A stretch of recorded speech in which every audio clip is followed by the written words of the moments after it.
Good evening, everyone. Thanks very much for joining us. So to sit here in this room, look out the window. It's a stunning day, and the forecast for this weekend is looking pretty good too. We should have about 15 knots from the northeast, which should give us quite a fast, fun sail up to Kawau Friday night. Yeah, this meeting tonight's kind of quite important. We're going to go over some safety stuff and also get into doing some navigation, and it's pretty basic stuff, but it's enough to get us to Kawau from Auckland at night. And it's a real simple way of navigating at night, which is kind of like the first step. On our level 3 course that goes out to Great Barrier, we do go into navigation a lot more seriously. So if you like this and want to know more, then that level 3 course would be a good one. Yeah, okay, well, let's get into it. I just stop sharing this screen and go over to the whiteboard, and we'll get running. I think looks like we've got most people here. Now there's only going to be a maximum of 10, I think. So normally when I've done Zoom webinars during lockdown, I've had groups of like, up to 100 people, and it's been really important to have everyone turn their microphones off. With a smaller group, collectively we're going to have less background noise. So I really don't mind if you flick your microphone back on and ask questions. In fact, I would really like some questions, because some of this stuff is a little bit complicated, and I'm really happy to go over it again. If you don't understand something, that's because I haven't explained it properly, and just give me another opportunity to do a better job. All right, yeah, so we'll stop sharing this PowerPoint. We'll come back to that later. But yeah, we'll spend most of the time tonight on the whiteboard and looking at some paper charts. I will bring these paper charts up to Kawau with me, so the stuff I go through tonight through this Zoom webinar, you'll have an opportunity to do that on Saturday evening. And we'll get everybody up to the same stage of being able to put some lines on a paper chart and figure out where we're going. All right, let's switch over to the whiteboard. And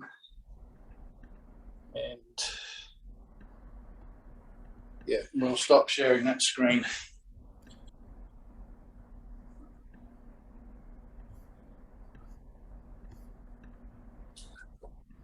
Okay. I don't know, Sam, are you able to stop sharing the screen, the PowerPoint?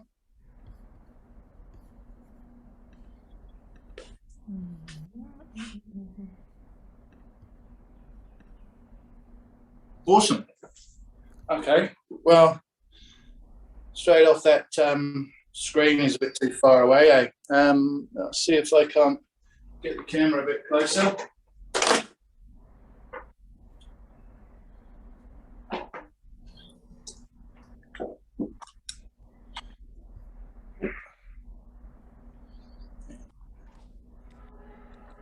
Yeah, okay.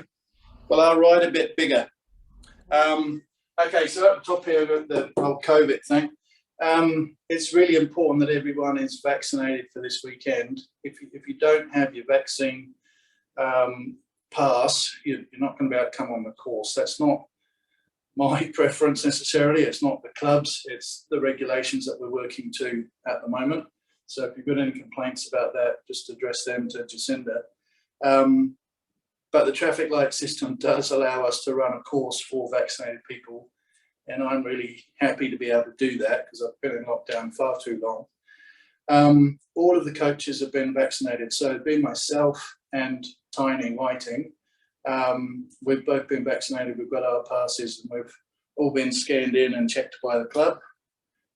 But on your arrival on Friday, you'll have to show your vaccine pass, and then we'll be able to go down to the boat and get off to Kawau. So might be a bit of admin on Friday night, but yeah, apologies for that, but it's just what we have to do in this environment. I'm not sure if you can see this because it's too small, but we've done the COVID thing, we've addressed that.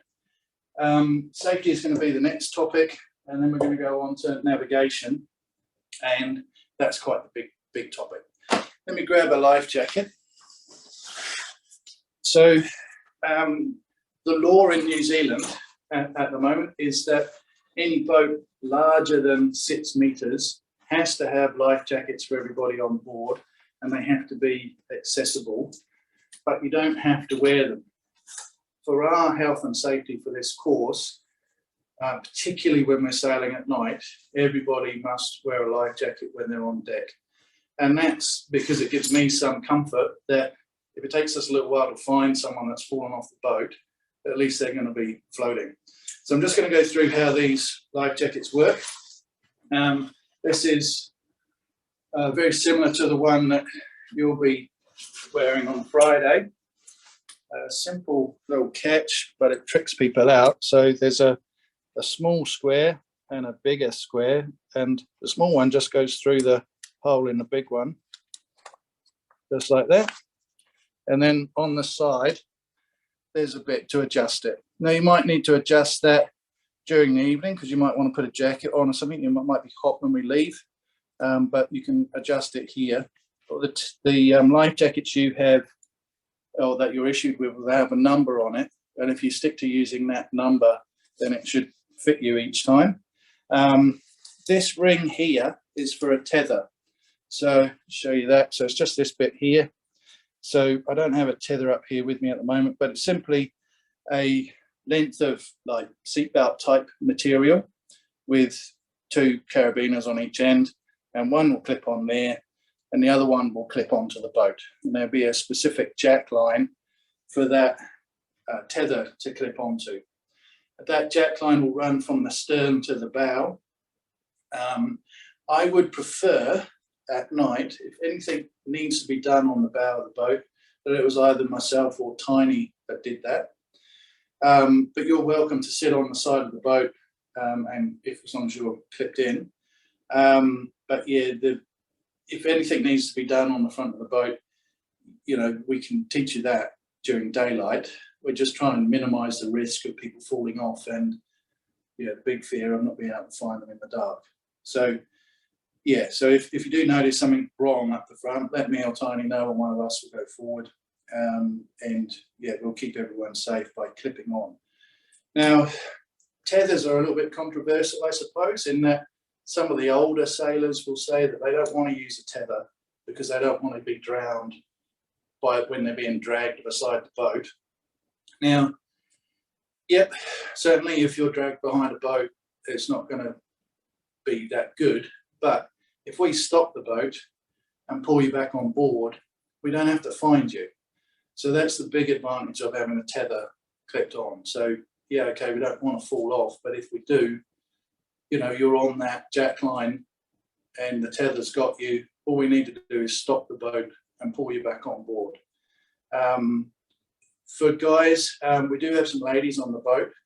Peeing off the back of the boat might be quite convenient, but that tends to be when people fall off. Now, we haven't had anyone, any man overboards on these courses at all, not in the 4 years that I've been running them. But generally, New Zealand sailors, particularly the guys, like to pee off the back of the boat.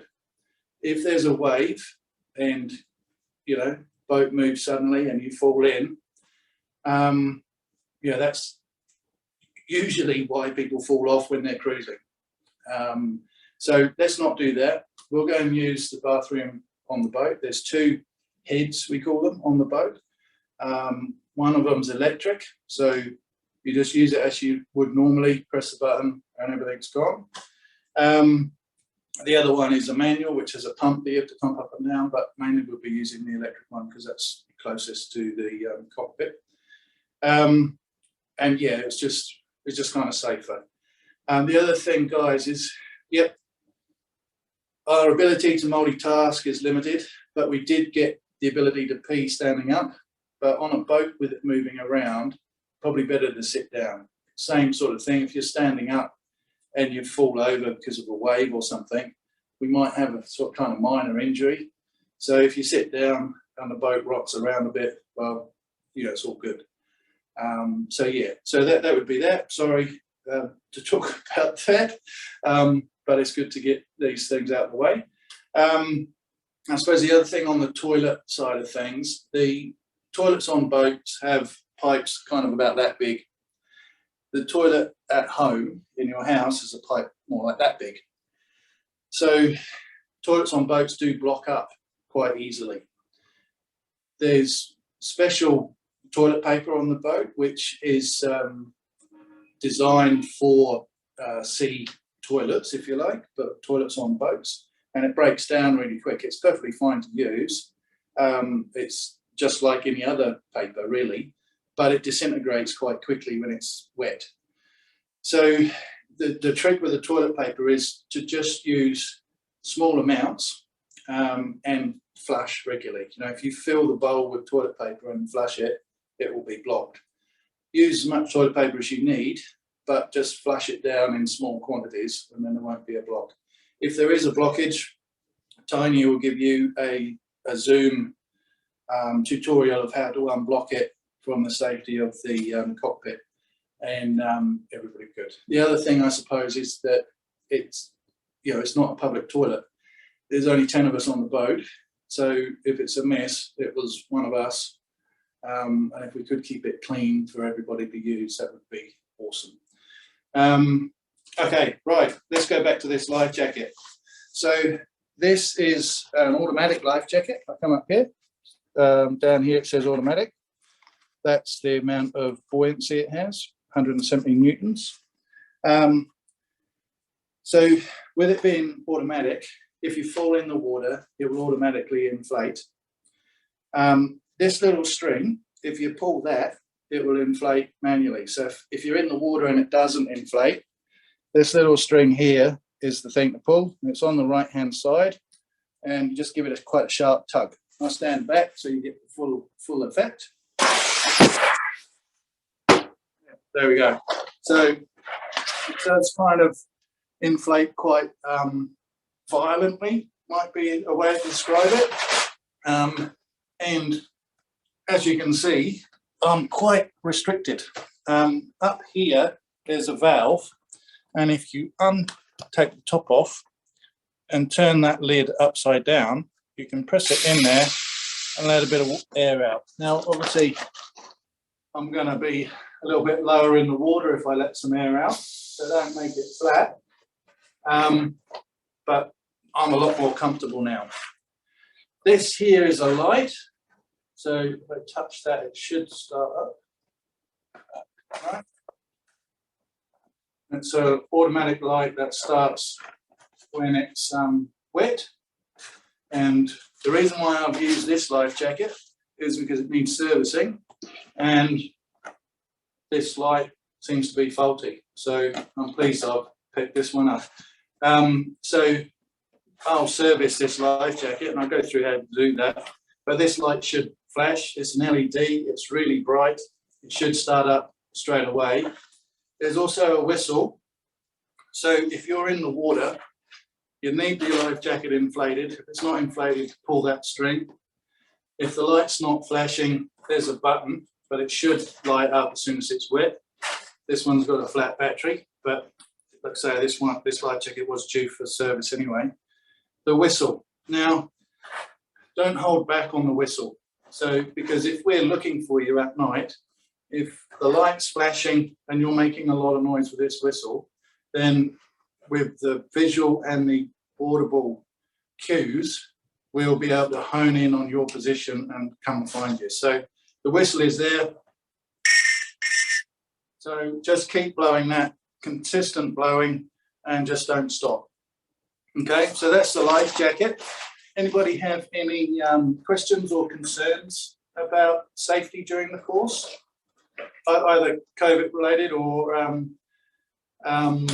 with falling in the water or anything like that? Just flick your microphone on if you do. No? Okay, we'll carry on then. So the way this life jacket works is that this little canister here is the bit that inflates the life jacket if it gets wet. Not quite sure how this works. The early life jackets used to have a little bit of plastic that dissolved in the salt water and then it would inflate. This one, I believe, works on water pressure and not very much pressure. So with the ones that they've got a bit of plastic that dissolves. Sometimes if they get wet, they'll inflate, you know, wave over the bow.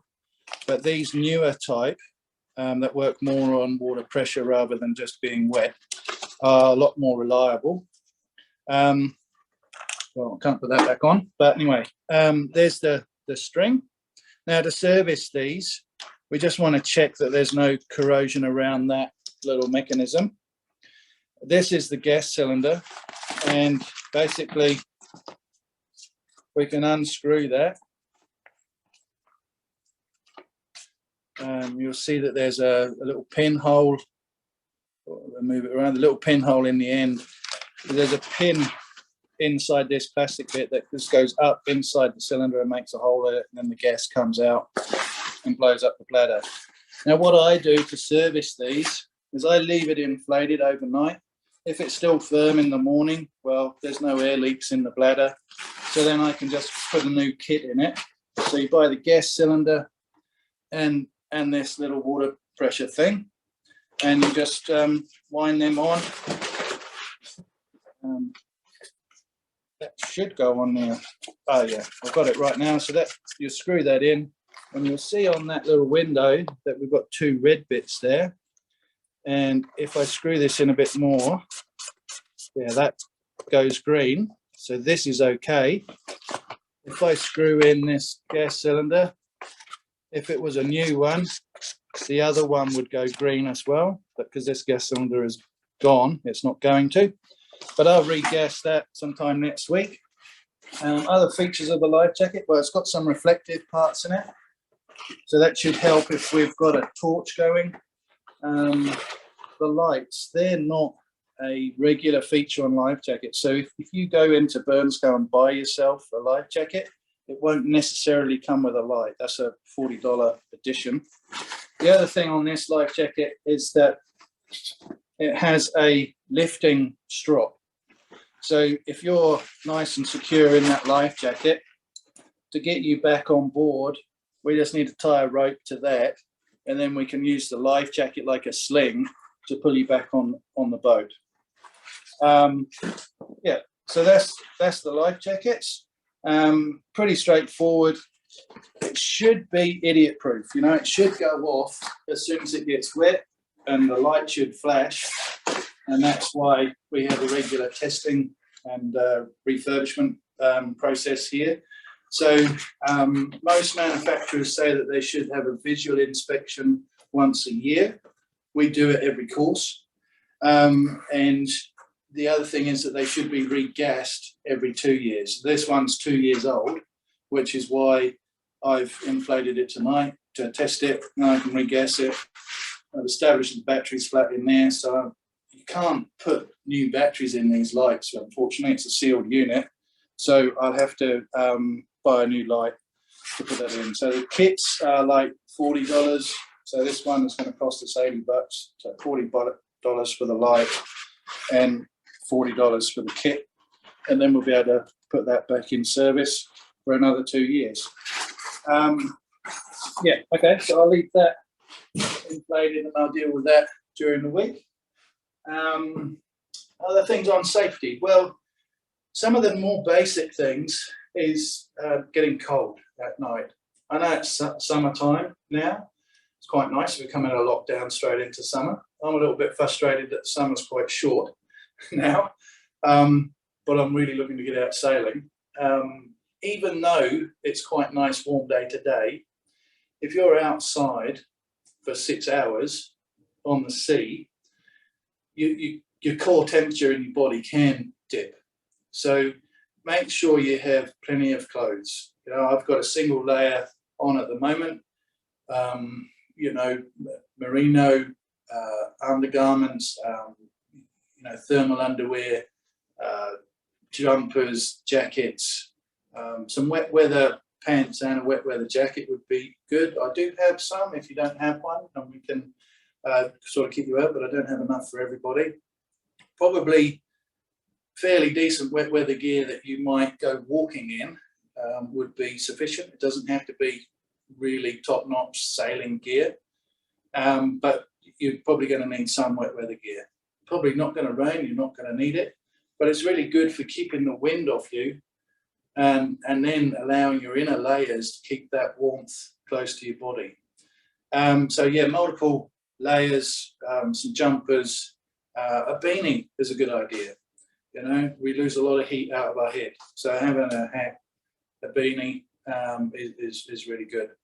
The other thing is medication. Now, if there is a medical situation that you think I should be aware of, then, you know, tell me privately and I'll make sure I keep that confidential.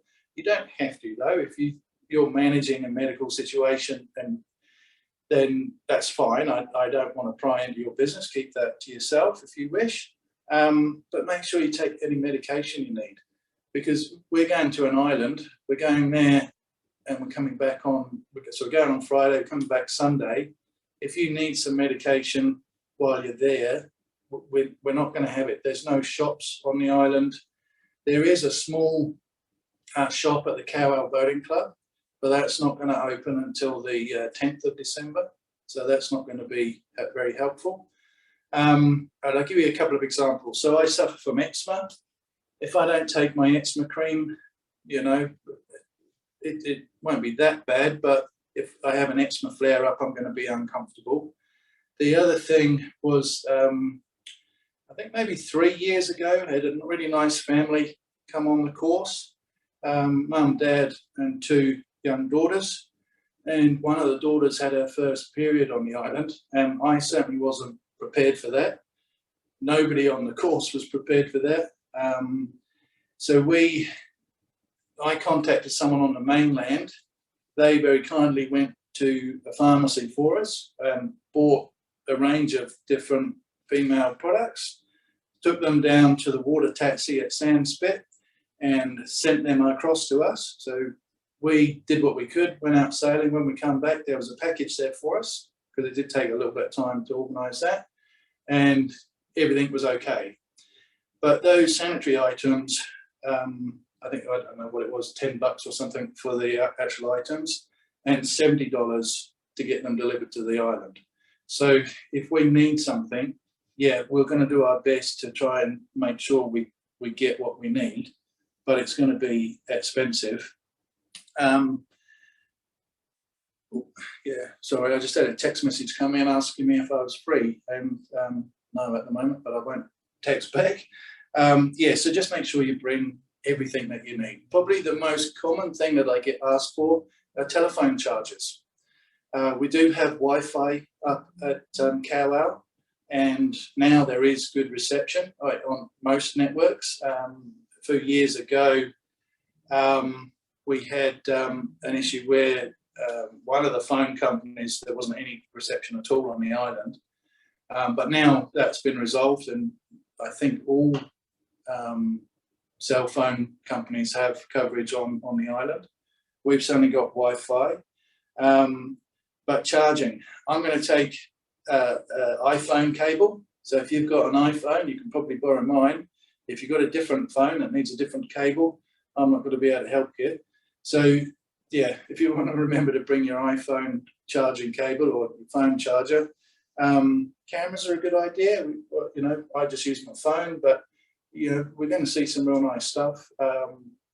I've often tried to get photographs of bioluminescent plankton, which we sometimes see when we sail up at night, and I've never managed to do it at this point in time. I've not had a camera good enough to take a picture of that, but we might see dolphins. There's certainly some great scenery. So yeah, bring a camera, but like I say, bring the charging cables and stuff. Make sure you have enough clothes.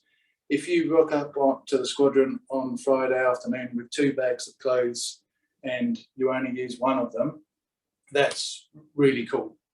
You know, having more than you need is better than having a nice warm jumper at home and being cold on a boat for another 3 hours, really wishing you'd packed that. I think that's everything. I've had one person tell me that their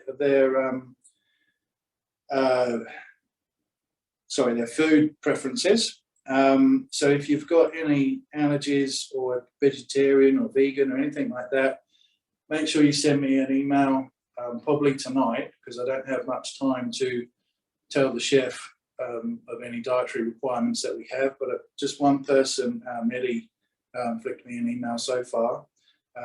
So if you're happy to eat pretty much anything, that's cool.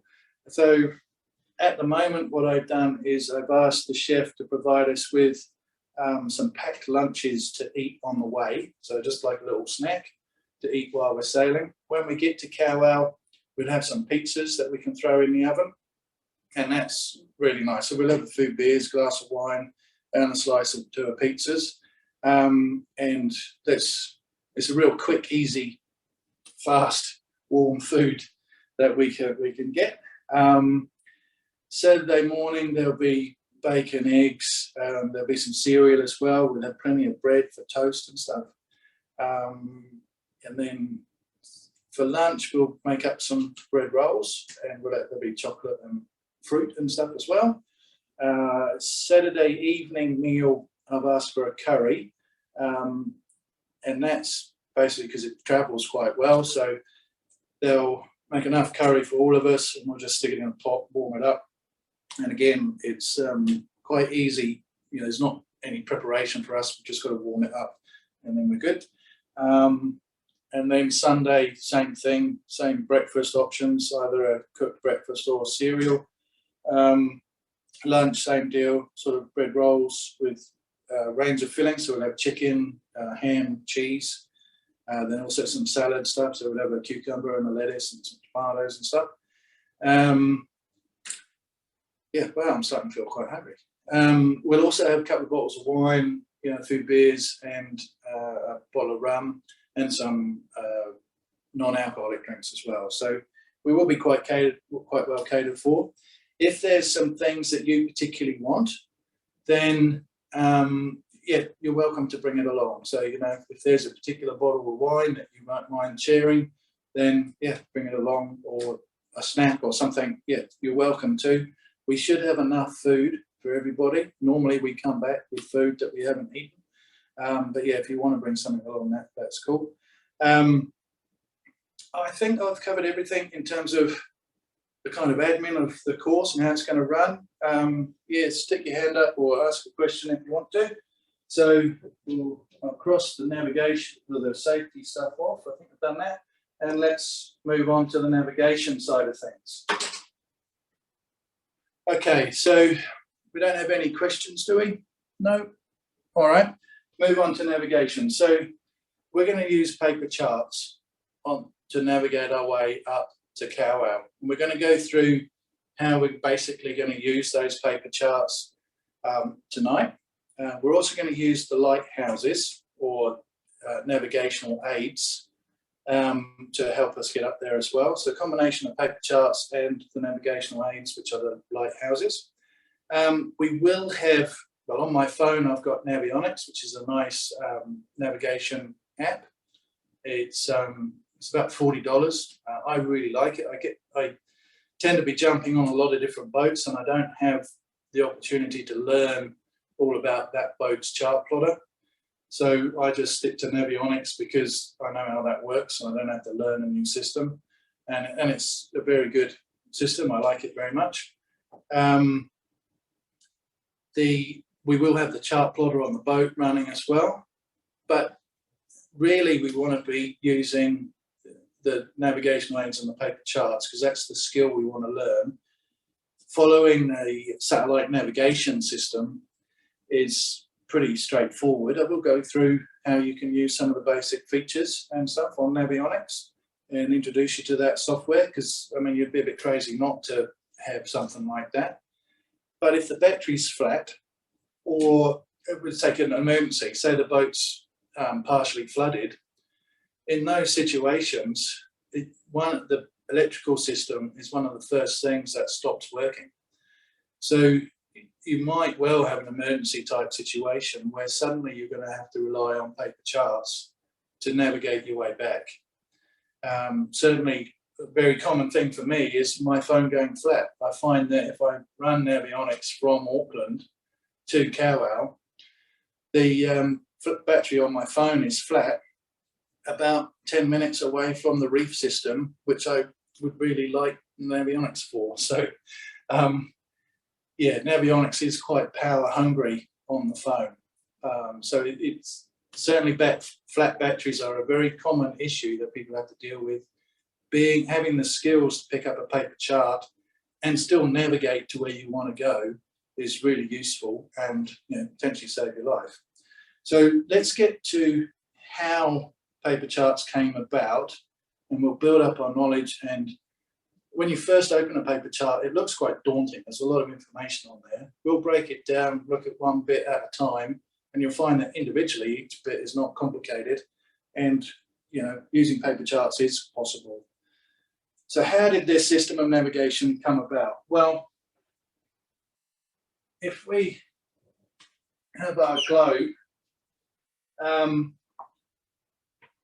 a long time ago, the Vikings started sailing around.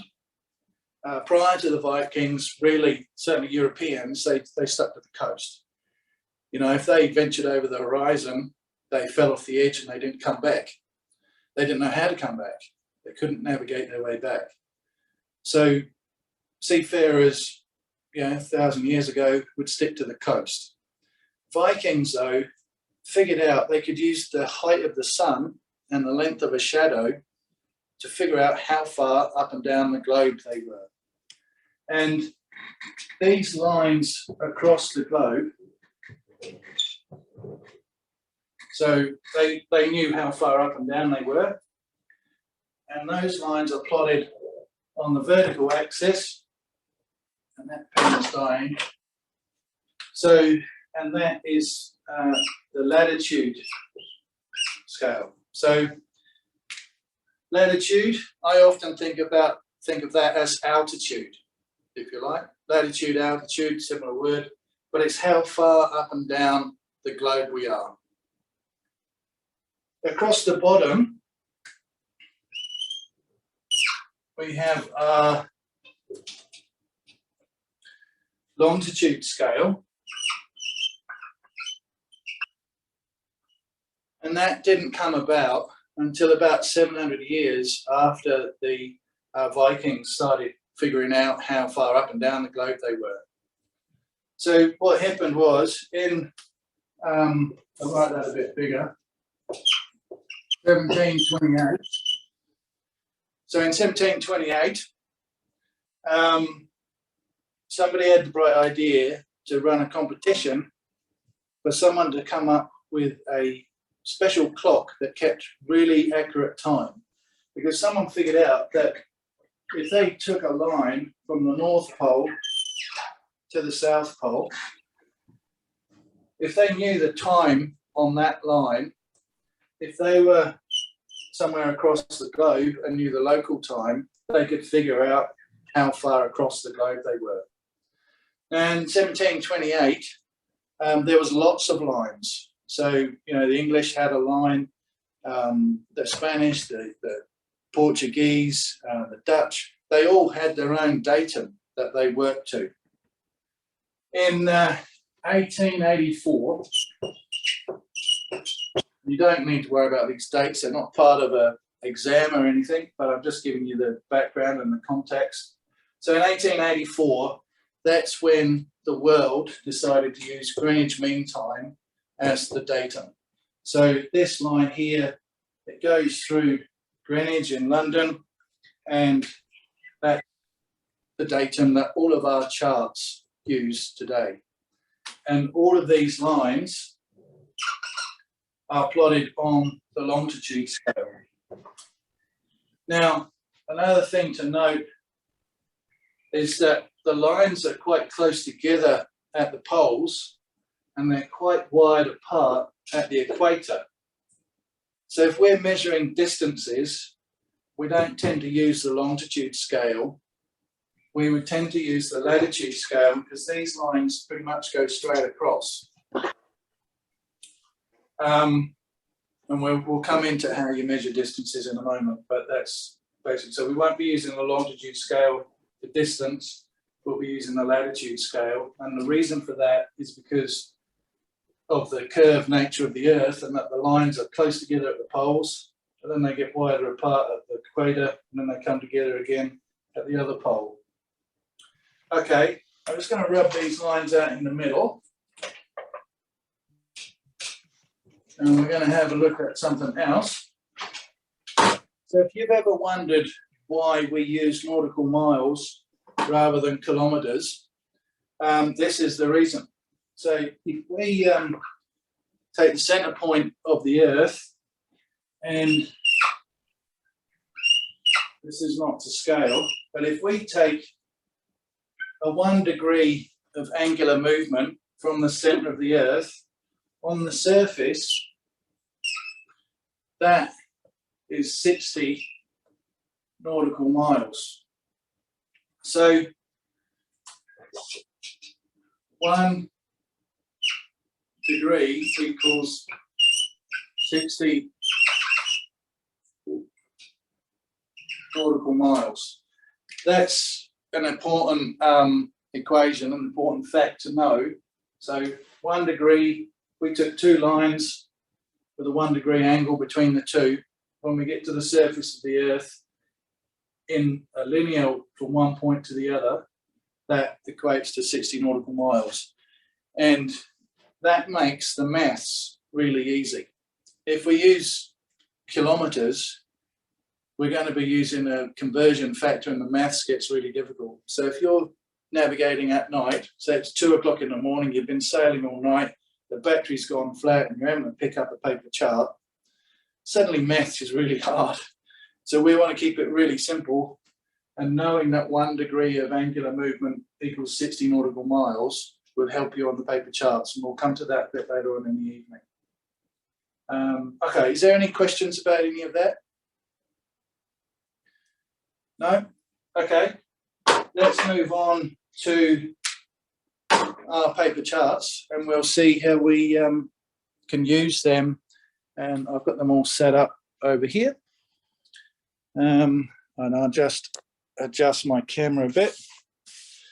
And I'll try and position it so it doesn't look really weird.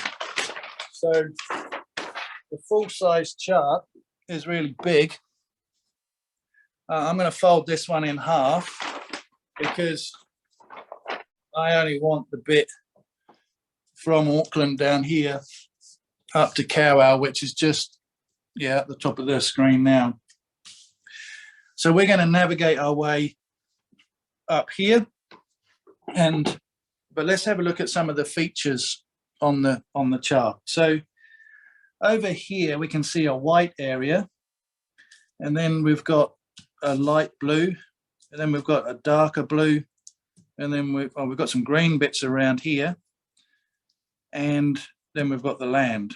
Now, if we have a look at this white section, we'll see that the numbers here that are all throughout that white section are quite big. So this one's, what's that, 46 meters, 48 meters, really deep water. As we come to the light blue, we've got 20 meters or so, 30 meters. The darker blue, 10 meters. The green is actually land at low tide.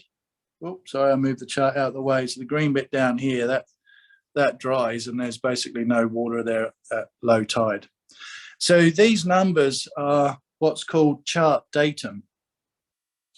So it's simply the water depth that we would expect on the lowest possible tide, or the lowest expected tide anywhere. There might be some astronomical events that cause a slightly lower tide than this, but practically every day, the lowest water we could expect is going to be what these numbers are going to show us.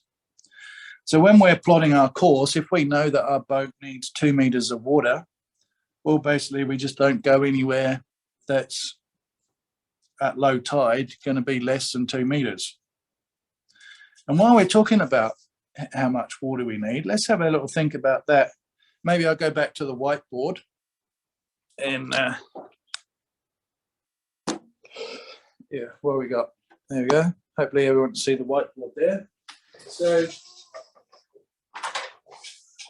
if we've got our boat here, and that's still the dead pen.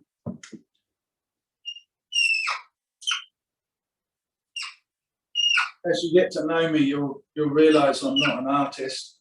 But anyway, rudimentary boat with a keel, and let's say that keel is 2 meters long.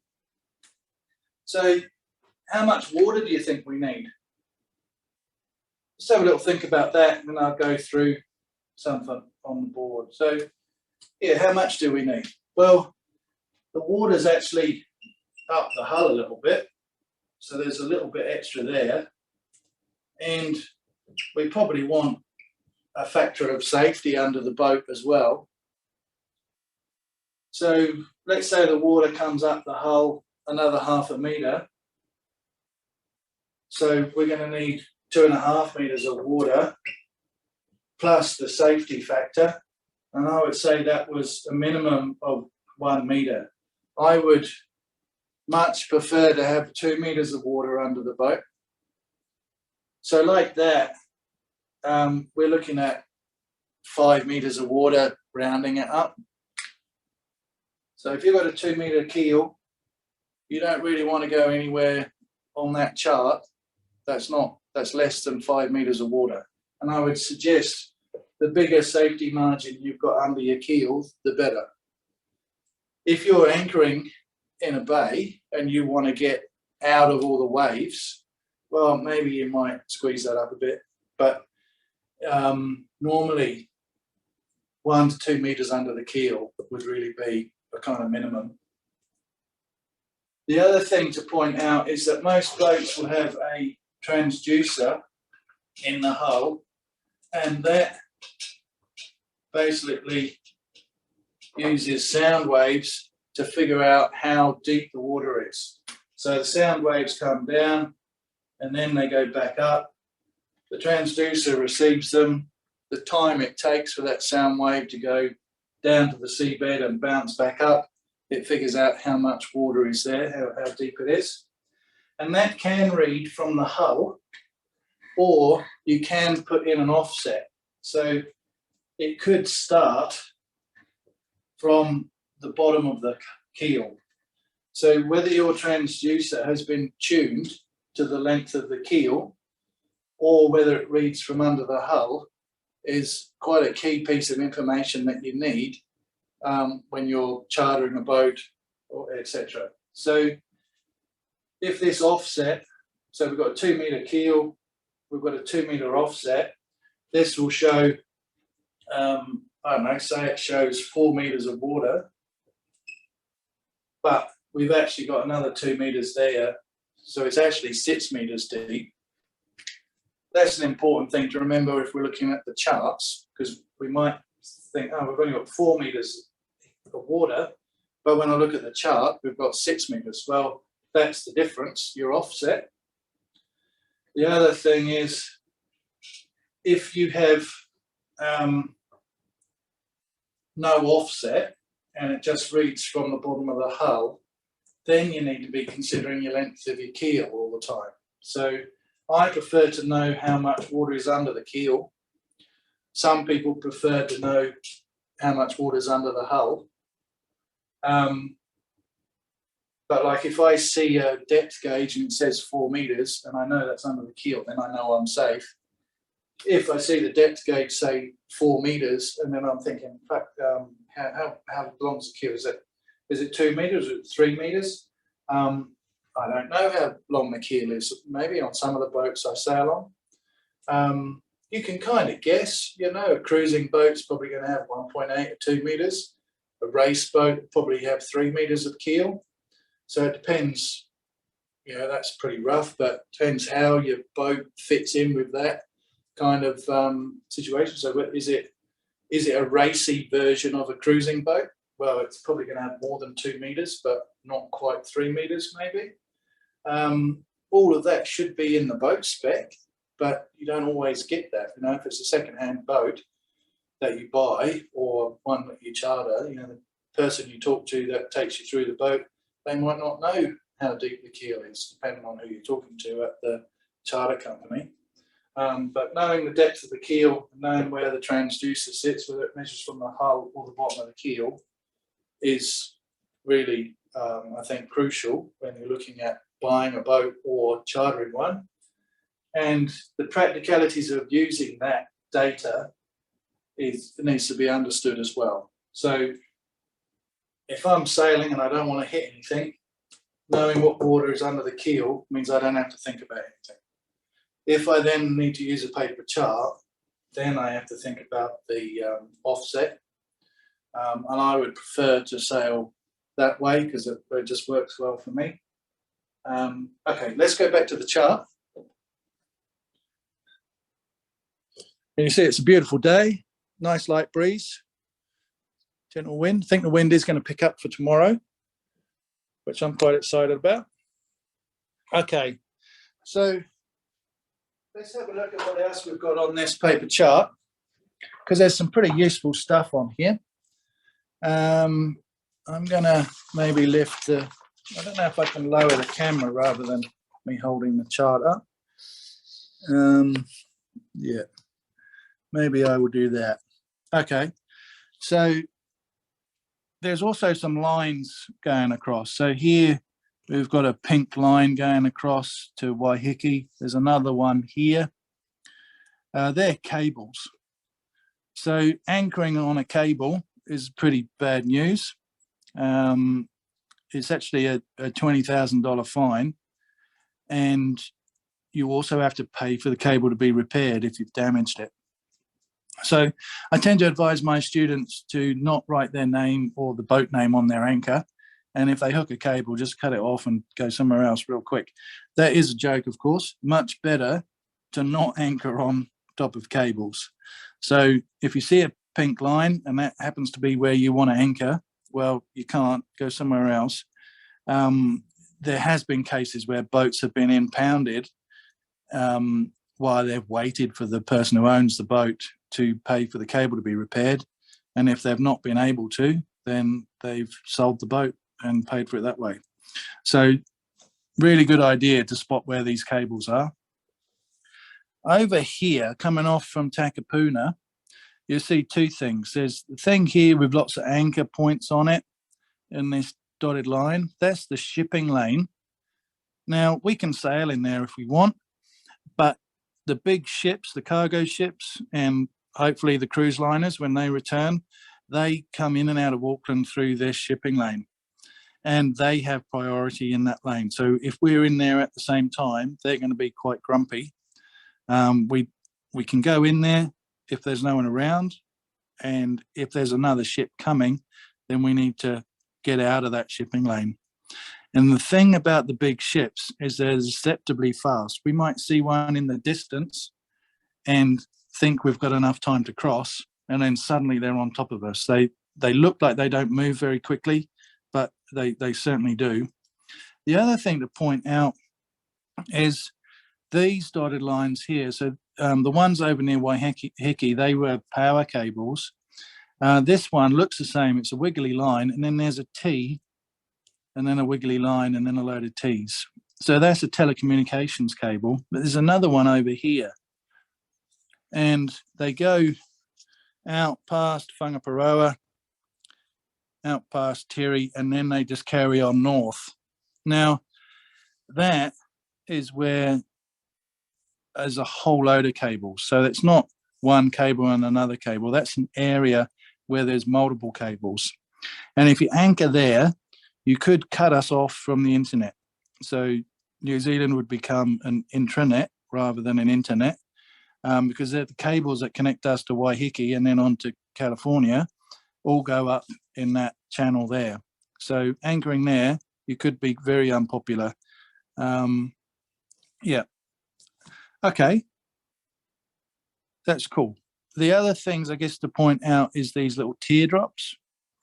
So each teardrop is a lighthouse or a navigational aid. So then there's various little teardrops all the way around. You'll also, I don't know if you can see it, but there's a code there, FL3WR. and that's the flashing sequence. And I'm going to come to those in a moment. Okay, so let's have a look at how we're going to draw some lines on this chart and get us up to Kawau. So pretty straightforward. There's a couple of options. We've got this thing here, which is a kind of ruler that's on a pair of rollers. So there's one roller like that, and then there's a couple of wheels. So if I tilt that kind of, trying to move it so you can see it. So if I kind of rock that forward, it sits on the forward roller, and I can push that up and down, and that should stay parallel. If I kind of rock it back a little bit, then you can kind of move it sideways on the little wheels. Now, on a boat that's rocking around, that's really hard to use. Quite good in a classroom, but in reality, it's pretty tough on a boat that's underway. So I won't going to spend much time on that. The other popular version is one of these, which just gets kind of bigger and smaller. Where do I need to put that? Sort of here. So you can see there's a kind of hinge thing. And on this other side, there's another one here. So I can have it together. And the idea of this is you just walk it along. So I'm going to hold this one down and move the other. Then I can hold that down and move that. And that's how we can move this around and maintain the angle. That's what we're trying to achieve. But again, on a boat that's moving, that's pretty hard to use because it's sliding around all the time. What I prefer to use is this chart plotter. And it's pretty simple. It looks a bit daunting, and the first time you pick it up, it's difficult to use. But once you know how it works, it's a really stunning piece of equipment that's really quite straightforward. Basically, this arrow shows the course, and then there's a thing in the middle that you can twiddle around, and you can measure the angles with the compass headings on here. All right, so let's just plot a course to Kawau. So I'm going to start at the harbour bridge. We're going to go down the harbour, then we're going to go around North Head, and this chart's already got a line on it. So this was used in my last course I ran. So we're going to come through the Rangitoto Channel, then we're going to head up north towards Tiri. We go past Whangaparara and in between Tiri. And then this particular student looked at the situation around Kawau and saw that there's a whole heap of rocks here, and they thought at night they would avoid those rocks by coming into this clearer water and then making a beeline for Bonnecourt Harbour, which is where we're going to anchor. So I think that's probably quite sensible. We're not going to do that, though. We're going to come through this reef system, and that's going to be a nice challenge for everyone. And like, I've run this course a lot. Like, over the last 4 years, we generally run it once a month, and we've never hit the reef. So we'll keep that going, I think. There's a real simple way of getting through there, which we'll come to in a little while. So basically, when you're plotting a course, you figure out where you want to go, you know how much water you need, you have a look at the chart, and you're just going to draw straight lines with a straight edge as to where you want to go. Now, that's your intended course. If this is an upwind leg, obviously you're going to be tacking. We're not going to draw them on the chart, not when we're planning our trip anyway. We may well do while we're underway, and we certainly do when we're sailing to Barrier on that level 3 course. But for today, we can just draw straight lines and kind of ignore where the wind's coming from. Obviously, we can't ignore where the wind's coming from in reality, but with this navigation exercise, we will. So we're going to do straight lines, and now we need to have a figure out of what the compass heading is going to be and how long we're going to be on that compass heading. So let's go back to the beginning of the chart, and I've got a piece of paper over here. So the other thing, the other important feature that I should point out is that all of the charts come with a compass rose, and that compass rose is there to use with these tools. So basically you would find your line on your chart, step that across without wiggling it, find the middle of the compass rose, and then you could read off the angle. And what I'm suggesting is, with a boat that's moving, the chances of getting to this compass rose accurately is nigh on impossible in a boat that's moving. So we're going to use this device, and simply I'm going to put the arrow pointing in the direction of the course that we're going, which is like that. So this dark line is on the pencil line that I drew. I'm then going to rotate this disc to approximately north, which is north is at the top of the page. Now, obviously that's true north. Now we need to consider magnetic north. And if we go back to the compass rose, just in here, you'll see that there's this number. I'm not sure if you can see it clear enough to read, but it says 19 degrees, 40 minutes east in 2018, and then in brackets, 3 east. Now what that means is that in 2018, when this paper chart was produced, magnetic north was 19 degrees and 40 minutes east of true north. And for every year after that, we have to add 3 minutes. Now, a degree is like the big, if we think of about centimeters, so degrees, if you like, you can think of as centimeters, and the minutes are like millimeters, if you like. So they're just fractions of a degree.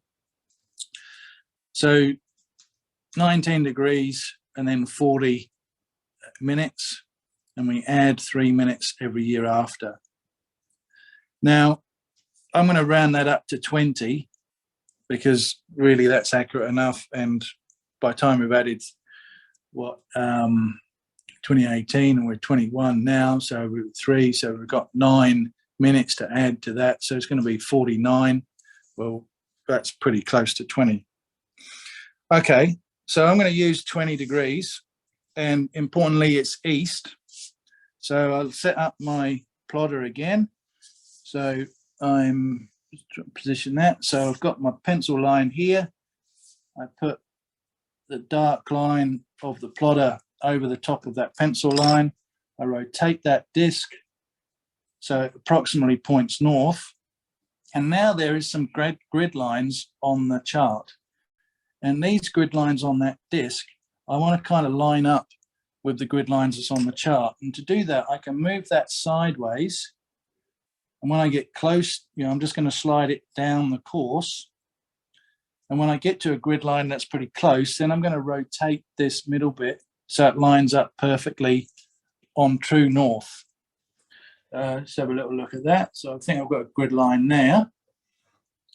Now, on this side of the scale, we've got west and east written, and that's for the variation.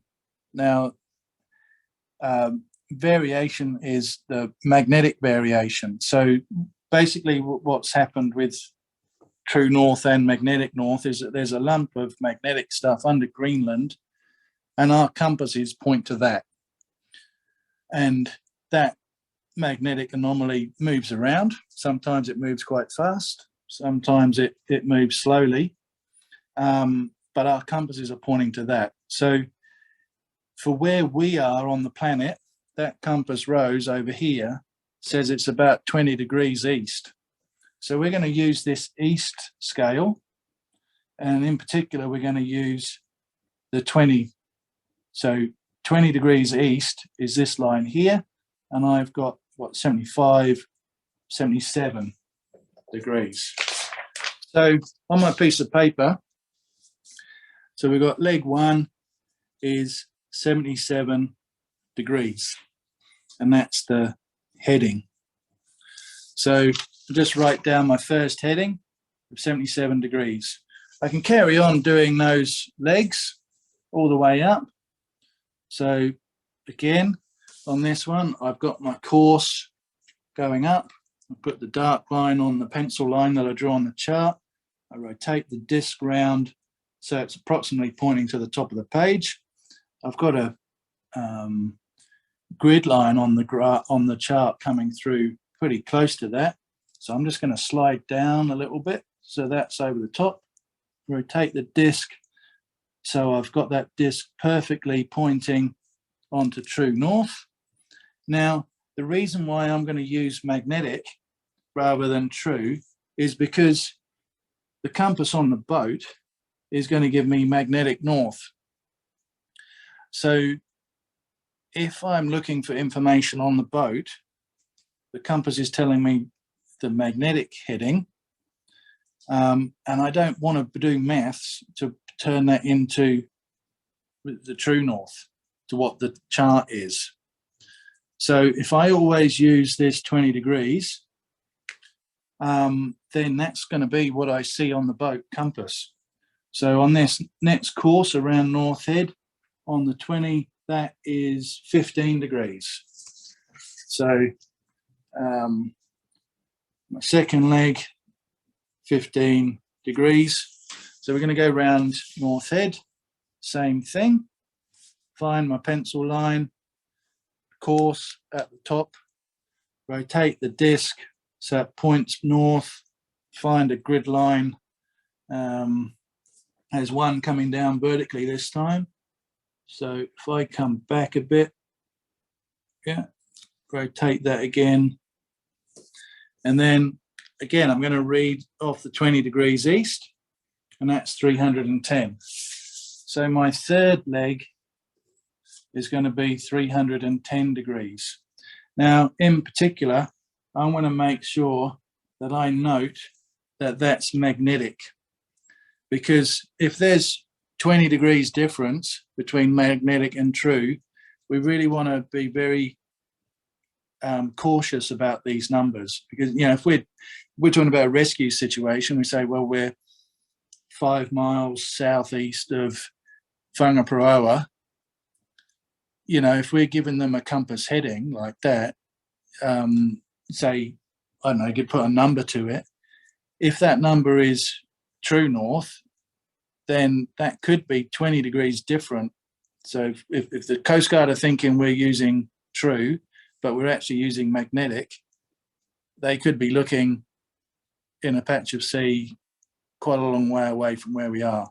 So we need to make sure we note whether it's magnetic or true that we're using.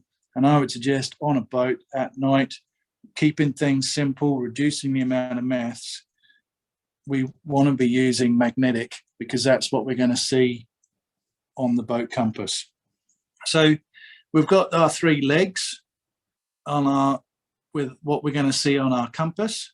Now we need to know how far we're going to go. So let's have a look at that.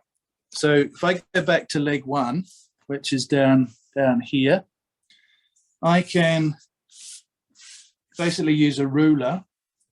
So this is in centimeters. So I can just measure that line. So that line is what?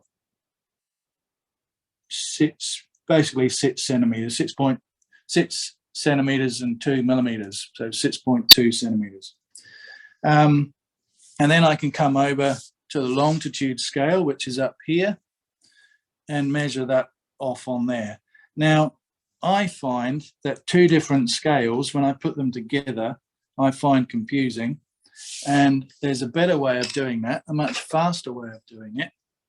And basically, we're going to use a set of dividers. Pretty straightforward. We squeeze that bit and the other bit opens. And if I put one pointer on one end, take the other pointer to the other end of that leg, then I've got the distance. I can just transfer that over to the latitude scale, the vertical one, and read off the distance. Now, you're missing a piece of information. So let's just backtrack a bit. Just here, it says 36 degrees, 40 minutes.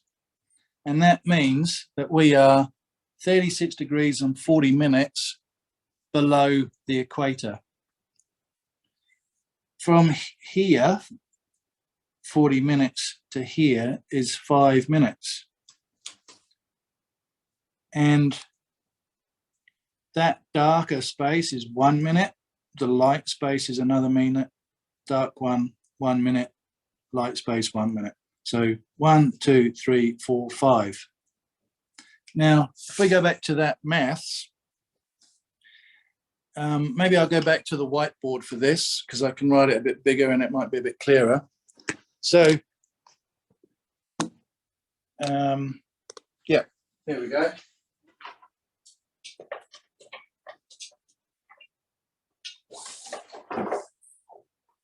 Up here, we said that 1 degree equals 60 nautical miles.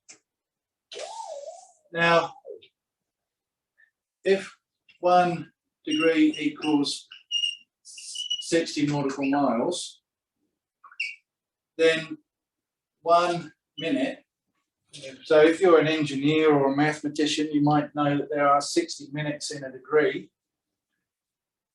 So 1 minute is 1 nautical mile.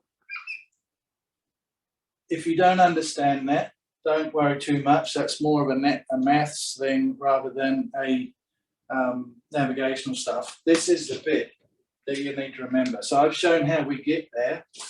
So it all comes from the center of the Earth, taking a 1 degree angular measurement out to the surface and measuring that across the surface of the planet, and that being 60 nautical miles. So from that bit, we get to this, that 1 degree equals 60 nautical miles. Because there are 60 minutes in a degree, that means that 1 minute is 1 nautical mile. And if we go back to the chart,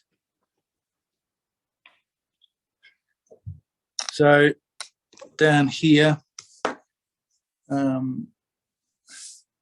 we've said that that is 1 minute, that's another minute, that's another minute. Or another way of describing that is miles. That's 1 nautical mile, that's another nautical mile. So from 36 degrees 40 minutes to 36 degrees 45 minutes is 5 nautical miles. So when I take my dividers to my latitude scale, I'm going to put that on the 50. That number doesn't matter. I can simply say, okay, 1, 2, 3.2. So my first leg is 77 degrees, and I'm going to be on that leg for 3.2 nautical miles. Let's have a look at the other leg. So the other one comes up here. So I just take that. That's about there. Take it across to my latitude scale. And that is 1.5. So there's 1 light space, and then I've got half of the darker one. So that's 1.5 miles. So I'm going to be on 15 degrees. So, sorry, let's start again. I leave the harbour bridge. I'm going to head down the harbour at 77 degrees. Then I'm going to do that for 3.2 nautical miles. After 3.2 nautical miles, I'm going to turn. So my compass reads 15 degrees, and I'm going to be on that heading for 1.5. So I'm writing on an angle, nautical miles. And if we went up this chart all the way to Kawau, we would end up covering 30 nautical miles.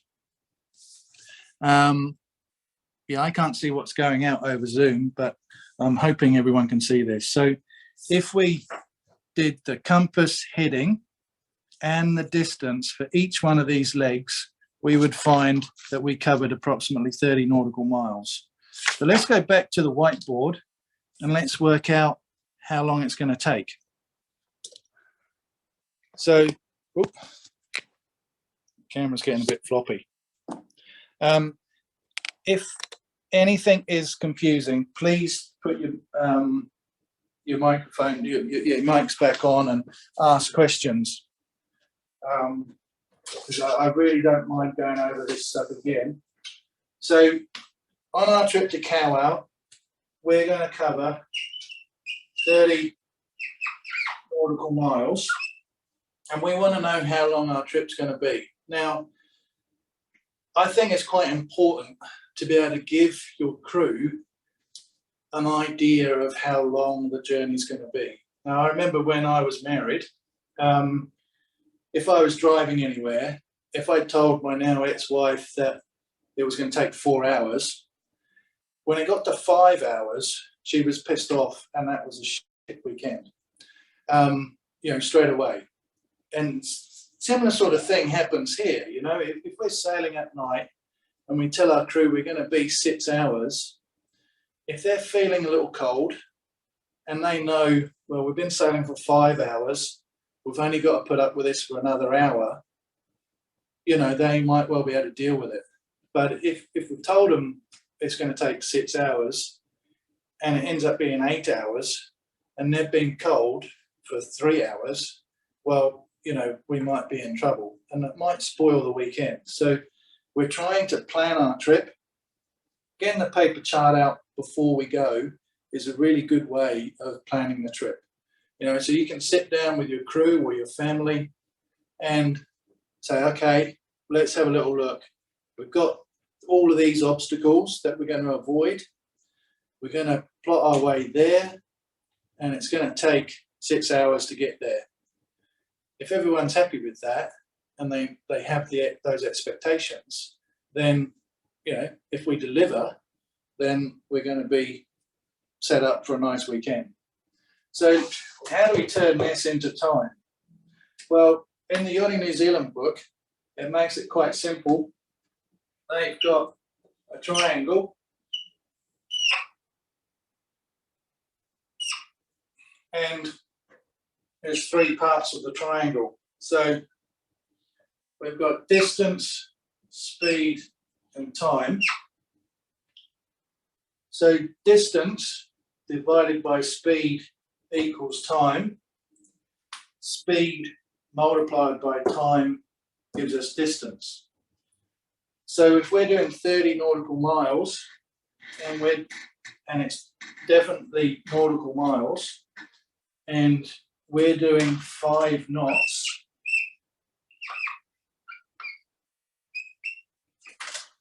then all we need to do is simply divide 30 by 5 and we'll get 6 hours, right? So pretty straightforward maths. The distance in nautical miles divided by your average boat speed, and 5 knots is a reasonable speed to estimate what you're going to do. On most sailing boats, they're going to do 5 knots. Okay, so we're going to get 6 hours. So that's what we're going to tell our crew and our family. It's going to take us 6 hours to get to Kawau. Now, if in fact we don't sail at 5 knots, let's say we sail at 8 knots, how much is that going to be? Everybody, a bit harder to do in your head. It works out to approximately 4 hours. Very approximately. I like working in approximate numbers, really, because we are relying on the wind and we're not necessarily going to do 8 knots there. So if we tell our friends and family or our crew that we're going to be 6 hours, but we actually get up there in 4 hours, everyone's going to be happy and we're going to have a great weekend. So have a couple of kind of speed ranges that you think your boat's going to do, quote the lower speed and over deliver on the trip rather than saying you're going to be like me with my ex-wife, thinking that it's going to take 4 hours, and then ended up taking 6 hours, you know, because then you're in trouble and it's a spoiled weekend. Fairly straightforward maths. Like I say, we will have an opportunity on Saturday night to look at some of this again. So if you're not brave enough to stick your hand up and ask a question now, which I encourage you to do, let's have a discussion on it if we can. But if there's something that you're not quite sure of, make sure you ask me over the weekend. I'll have all the charts and we can go over it again. And it'll be my pleasure to do that. Okay, so there we go. It's going to take us about 6 hours. I am going to over-deliver on Friday night because the boat we're travelling on is quite quick. We're almost certainly going to be doing 8 knots, and it may well be more like 4 hours we're going to get there. Our dock out time is 6:30, and I would like to leave at 6:30. If we're waiting for someone, then you know it might mean that we get there Saturday morning rather than Friday night, and I would much prefer to be there Friday night because it's a better weekend if we get there Friday night rather than Saturday morning. So yeah, so on the email I sent you yesterday, it said to arrive around 5:30. If we can get together earlier, it would help us get through some of that admin stuff, you know, scanning all those COVID passports and stuff like that, and I can check that off my list of things to do. We can also start taking the food and our bags and stuff down to where the dock where the boat is, and we can start issuing life jackets and that sort of thing. So come, you know, 6 or 6:30, we're all ready to dock out. Yeah, so I don't see there's any need to come earlier than 5:30. But yeah, if you could be around here at 5:30, that would be awesome, and we can get some of that admin stuff taken out. And yeah, we should be up there way before midnight. You know, I think somewhere between 10 and 11, I imagine we would arrive. You know, looking at the forecast and considering how fast this boat is, I think it's going to be quite a quick trip up. If you are a more cautious sailor, don't be concerned that I'm saying that this is a real fast boat. It's quite a big boat. It's 55 feet long. It's going to do quite a nice speed without a lot of effort, and will be quite graceful and smooth. It's not like we're going to be thrown around on a race boat. It's going to be quick, yes, but really smooth. Okay, so it's more like a Jaguar rather than a go-kart, and it's going to be quite a comfortable trip up. Okay, I think we're nearly there.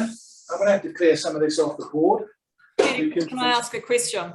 Yeah, go ahead. With measuring out the miles, what about if you're doing lots of tacks though, and that's taking more miles? Awesome. Thank you for bringing that up. So we've got that chart, or this what's it, speed and time. So that's in the Yachting New Zealand book. Also in the Yachting New Zealand book, and I'm really pleased you asked the question because it's the bit that I forgot to mention, is that they say that all upwind legs are going to be plus 30%. So if the bit down the harbour is a reach, we're probably going to be able to do this maths quite easily. If then when we turn north, it's all upwind, well, those legs are going to take 30% longer because of the zigzagging around as we tack our way up. Now, I think that is quite conservative.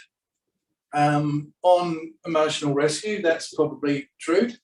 That's a boat that will go upwind quite quick. On some slower cruising boats, or maybe a catamaran, you know, it might be as much as 40 or 50% longer for those upwind legs. So thanks very much. That's a great question. I really appreciate you asking that. Yeah, so everyone happy, and we'll move on. No more questions? No? Okay.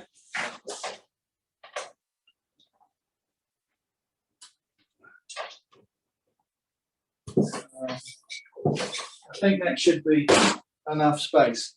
Now, I think with this lesson, I thought I would go through things quite quickly. Normally we have, you know, like 8 people here and there's lots of questions, and well, we have dinner in the club as well, but we can't do that because the restrictions aren't lifted yet, so I thought we'd do it by Zoom.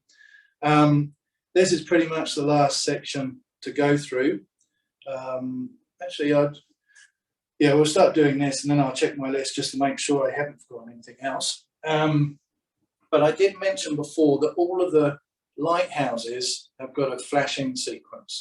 So if we look at the little purple teardrop on the chart, it'll have a number written beside that.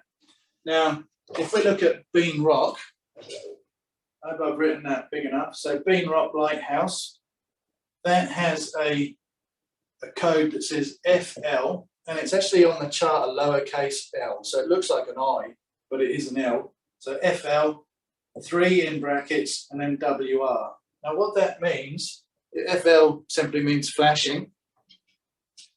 3 is 3 flashes, and WR is white or red.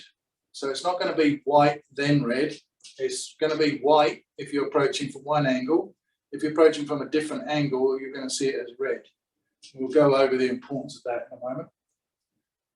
So once we've gone round or gone past Bean Rock Lighthouse, which is in the middle of the harbour, we're then going to go more towards the Rangitoto Lighthouse, and that has a flashing sequence. It's FLR, 12S, 21M, 7 big M. So let's go through that. So FL, simply flashing. R means it's a red light. It doesn't tell you how many flashes. If it doesn't give you a colour, it's white. If it doesn't tell you how many flashes, it's 1. So it's flashing 1 red flash every 12 seconds. The lighthouse is 21 metres high, and we can see that red flash for 7 nautical miles. So Rangitoto Lighthouse is a concrete structure, and it's got a light on the top. There's a big kind of red stripe in the middle, and basically that's kind of an old-fashioned thing. So it's got a beam of light, and that just goes round. It takes 12 seconds to do 1 rotation. It's red, and we can see it for 7 nautical miles. So we're not looking for a light that's low down. We're looking for a light that's 21 metres high.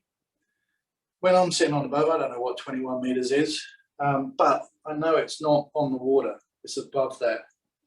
So all of these things can help us identify the light that we're seeing, the colour, the height, the time between each flash. All of these things are individual. You know, there's nothing out in the harbour that has a flashing sequence the same as the Rangitoto Lighthouse. There's not another red light that flashes once every 12 seconds. The 21 metres is useful because it kind of tells you where to look. And the 7 nautical miles, well, if we see it, then we know that we're within 7 nautical miles. So on our chart, we could get a compass and draw 7 nautical miles around Rangitoto Light, and we're inside that piece of water somewhere. So it gives us a lot more information as to where we are by understanding these flashing sequences.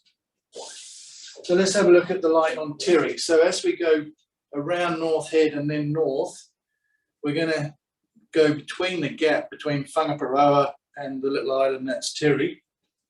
And Tirri has a lighthouse on it. And the code is FL15S 91M 18 big M. So FL, flashing, doesn't say how many flashes, so that's 1. It doesn't give a colour, so that's white. So 1 white flash every 15 seconds. It's 91 metres high. Tirri is a really tall island, and then there's a little wooden structure on top. And that's the lighthouse, and it's on the highest point of Tirri, practically. That's where that height comes from. So, you know, that's really tall. There's no other light out there like that. Now, 18M is how far we can see it. So it's one flash every 15 seconds, 91 meters high, and we can see it for 18 miles. So we're actually going to be able to see it shortly after bringing Toto. Now, if we look on some of the older charts, I've got another chart here that I was going to bring out. That has the same flashing sequence, apart from this one here, where on the end it says 27M.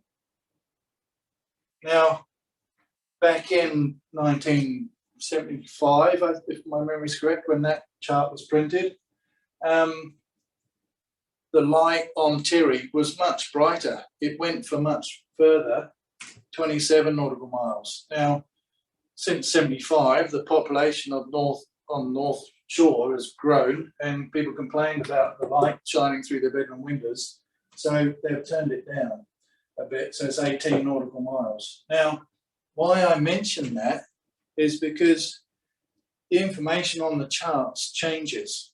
If you've got charts from 1970s, well, that compass, magnetic variation, that's going to be changed. A lot of the navigational aids might not be there. There might be new ones. There might be different flashing sequences. And this lighthouse on Tirri was there, but the flashing sequence was different in that you could see the light for 27 miles. So having up-to-date information is really important, because if you're approaching Tirri and you see the light and you say, right, I'm within 27 nautical miles of Tirri, but actually that light's different. You're only 18 miles away from Tirri. That could well be a problem. So part of, you can take your charts to a special person that changes and makes updates. Now, I don't know how many changes and updates you get for 20 bucks, but that's how much a new chart is. So I have a range of different ages, because I like pulling out differences between the charts to emphasize the fact that every few years we need to buy new charts, because our old ones are probably gone out of date. You can, if you want to, put the changes on. Now, there is something called a notice to mariners, and that's a bi-weekly email that comes out from Maritime New Zealand. All you need to do is Google Maritime New Zealand and then look for Notice to Mariners, and you can sign up to that newsletter. You just put your email address in, and every 2 weeks it will send you an email, and we'll have all of the changes. Some of them are temporary. In fact, most of them are temporary. The one that I received last week was a whole lot of restrictions in Taranaki because of oil exploration or something, or gas or whatever they're doing down there. But my first trip, the first course I ran, first level 2 course I ran here for the Yacht Squadron, I had actually been up there a few times before on my boat, and my boss Laurie took me up on one of our aluminium boats and talked about the course and planned it, and I was all set and I was all ready to go. And we was actually borrowing a boat that weekend from one of our members, and that member had done the course before and he wanted to come along with us. So we were quite well set up, I thought. We get going up there, and well, maybe I should save this story actually. To cut a long story short, we nearly hit the reef because the older gentleman who we were borrowing the boat had quite outdated navigational ideas, and I'll come back to this story and clarify that. But having up-to-date information is really important, and yeah, it's good to update your charts. Let's go to that. Okay, so that's Tirri. Motor Kitty. So as we approach Kawau, that group of islands with the reef system that comes off the side, we'll have a look at a close-up of that in a moment, because I've got another chart that's a different scale. That's Motor Kitty. So flashing white or red, 10S, 34 meters high, 8 bar 5. And I think probably everyone's probably getting used to these codes, apart from this 8/5. So you probably know already. So flashing, white or red. One white flash, because a white or red flash is going to be one of them every 10 seconds. 34 meters high, and it could be 8 or it could be 5 nautical miles. Have a think about why that might be. I'm just going to clear this bit of board. And okay, so Motu Keti Keti, it's a beautiful little island. It's looks kind of like that, and there's a little shelf, and then doesn't look like a lighthouse. It doesn't look like much at all. Basically, there's a stick with a little grey box next to it, and that is the lighthouse. On the lighthouse, I'll show you my artistic skills again. These are all trees. They're obviously pine trees. But yeah, so it's an island with trees, little shelf, and a box, and the light on the top. So that flashes white or red. As we're approaching from Tirri, from the south, we're going to see it as a white light. So it's going to be a white light that flashes once every 10 seconds. And off this island, there's a reef. And that has a stick on it that looks like that. So one triangle pointing up, one triangle pointing down, and I will come to what that is in a moment.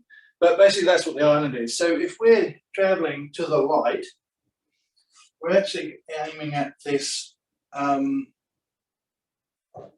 reef.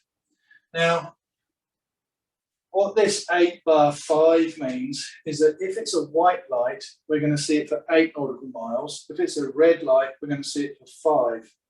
So as we're approaching, we're actually going to see it as a white light. So when we see it, we're within 8 nautical miles of this reef. And we need to be thinking about how we're going to get around this. This is just a stick with 2 black triangles on it, which at night, obviously black triangles against the black background, that's pretty impossible to see. But we're within 8 nautical miles of it. Now, the thing that's going to help us get through there is Martello Rock. So where we've got the opening to Bonacord Harbour, there's a rock out there, and that's got another lighthouse on it. And I'm going to draw that up here. So there's Martello Rock. That's similar sort of thing. It's just a kind of more modern structure with just a stick. And the Martello Rock, it flashes 3 times, white or red. Again, we see the white light for 8 nautical miles or the white light for 5. The reason for that is that white light seems to travel further than the red light. Red light just seems to get absorbed into the atmosphere quicker. But it's quite useful. So Martello Rock actually, oh, hang on, there's another island here called the Beehive. And it does look like a beehive like that. And then there's a load of rocks all the way around here. And there's another stick somewhere. It's got some triangles that point downwards. But again, we're not going to be able to see those either because they're black. So Martello Rock is going to put a beam of white light through the middle of that reef system. If we're over here, we're going to see Martello Rock, that's a red light. And if we're over here, we're going to see Martello Rock, that's a red light. So this is a sector light, and it's really useful because as we're sailing along and we're heading towards Motu Keti Keti, we know it's Motu Keti Keti because it's one flash every 10 seconds, and it's not on sea level, it's a bit above that. As we get closer, we might be able to see the outline of the island, you know, kind of silhouette. But we know we're heading for the reef. And as we approach, we're going to see Martello Rock flashing 3 times, so 3 flashes. If we see it as a red light, then we're heading for this reef. if we see it as a white light, we can carry on. We're going through the reef system. If we're a long way away from Motukettiketi, we might be heading for the beehive and all the rocks are behind there. So we kind of need to know where we are. So what I like to do is I like to head from Tirri straight to this island, straight to the lighthouse, and then slightly on the right-hand side, as I get close, I'm going to see a light that flashes 3 times. And then I'm going to turn towards that. And if it's white, then I'm going to proceed because I'm in this channel, which avoids all the rocks. If it's red, then I'm going to start scratching my head and try and figure out why it's red and where I am.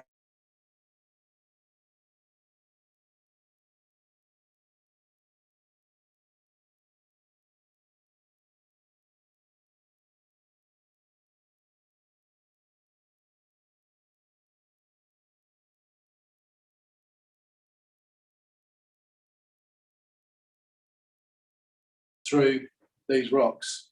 Now, I'll go back to that story of my first level 2 course that I ran at the Yacht Squadron. Basically, as we were coming up, we were in the white sector and we were all good to go through.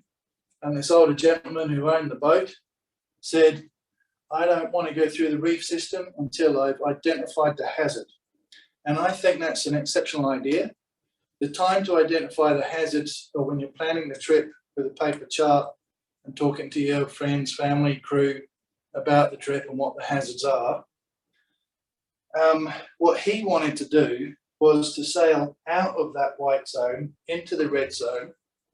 The light was flat, Martello Rock was flashing red. So we knew we were heading for a reef system. And I think that's nuts. Because what he wanted me to do was to go onto the bow with a torch and shine that on this cardinal mark that's on the end of the reef.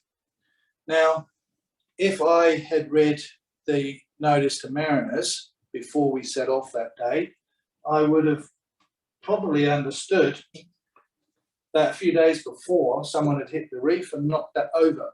So I was looking for something that wasn't there. And we were heading towards the reef. Luckily, I spotted breaking water on this reef before we got too close to it and we were able to go through. I just said, okay, I've seen it, let's go through the white zone. And we went through and we didn't hit it. But yeah, things change. It's a really good idea to consult the notice to mariners before you go anywhere and have some up-to-date charts. So you've got real information, which is as up-to-date as you can make it. Using the sector lights, compass headings, have a bit of a rough idea of distances. So, you know, you're going to be on, you're going to do 10 miles. You're traveling at 5 knots. So, you know, it's going to take you 2 hours. So in 2 hours time, then you should be looking at turning onto your next course. And if you're using these lights, so yeah, we're going down the harbour. We're travelling at 77 degrees. We can see a light that's flashing 3 times. Well, that's Bean Rock, that's in the middle of the harbour and we're heading pretty much straight towards it. Well, let's call that light confirms that we're on the right course. You know, when we get to our turning point and we turn, we're going to see Rangitoto Lighthouse. It's the only one in the harbour that's flashing red, one flash every 12 seconds. And then when we get near that, well, obviously we're not going to go straight for that because it is a rock. But we're going to be aware of its position and our position relative to it. And as we sail past Rangitoto Lighthouse, then we're going to get to see the Tirri Lighthouse. And that's going to flash once every 15 seconds. It's really high up, you know, nowhere near the surface of the water. And it's a really bright light. It goes for 18 nautical miles. So we're going to see that quite early on. We can head up to that. That's, you know, sort of kind of northeast. And as we get closer, we'll see the street lights of Whangaparoa. We mustn't forget about like the reserve at the end of Whangaparoa, because there is quite a big section of Whangaparoa with no street lights. But as we get closer, we'll see this kind of silhouette of Whangaparoa and the silhouette of Tiri, and then we'll be able to go through the channel, and it's nice and wide. When we get through the Tiri Passage or Tiri Channel, we're going to see Mauna Keri, this island here, so we can aim straight for that. We can compare that course to our compass heading, and yeah, you know, we're heading north. We're about, I don't know, 320 degrees or whatever it is. But we plan the trip, we know the numbers. As we get closer, we see Martello Rock flashing 3 times, and we turn and head towards Martello Rock. We should be in the white sector. If it is, we'll carry on. Sometimes if you're kind of between the sectors, Martello Rock kind of looks a little rusty. What this is basically one light with different lenses. Depending on your approach angle, you see the light from one lens or the other. And there's a bit of a crossover. There's a bit of kind of bleeding in between the 2 colours. So we might see it kind of rusty. If we're close to Mauna Keri, then we want to go a bit further to starboard to make sure we're nicely in this white zone. Can I ask a question? Yeah, definitely.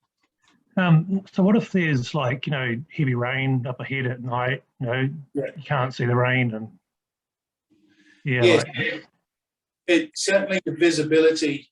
All of these lights and these distances, they're given in good visibility. So not fog and not heavy rain or anything like that. I've been up there on really clear evenings where there's loads of stars, and actually getting away from Auckland and experiencing the night sky without all the pollution, light pollution is amazing.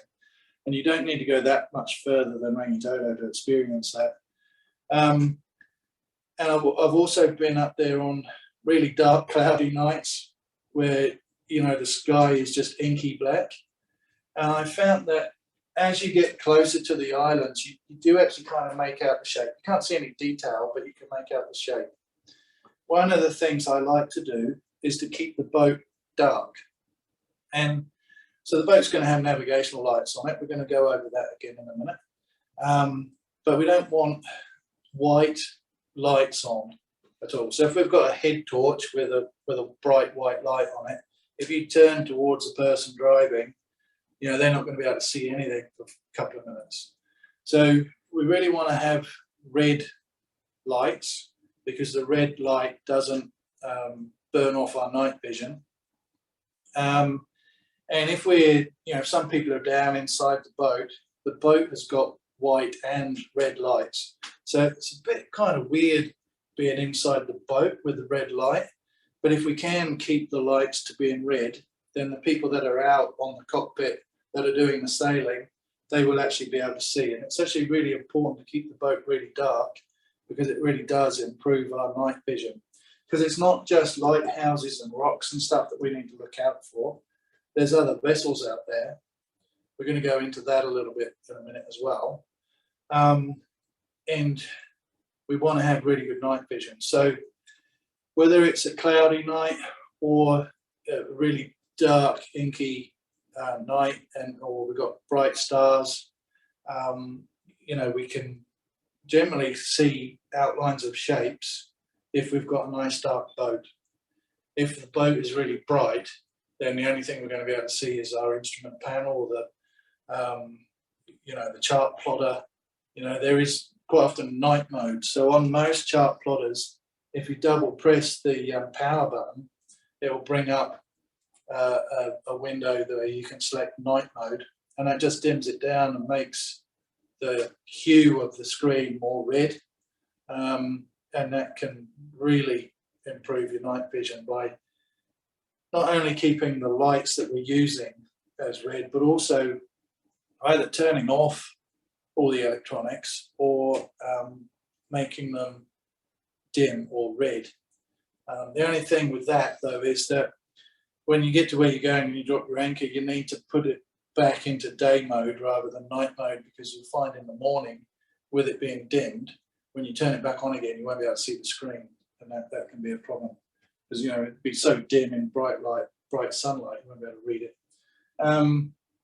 But yeah, so that's it. And in heavy rain or fog, where visibility is very limited, really you're going to need to be using radar, which is only really available on larger boats. But sailing in heavy rain is not much fun.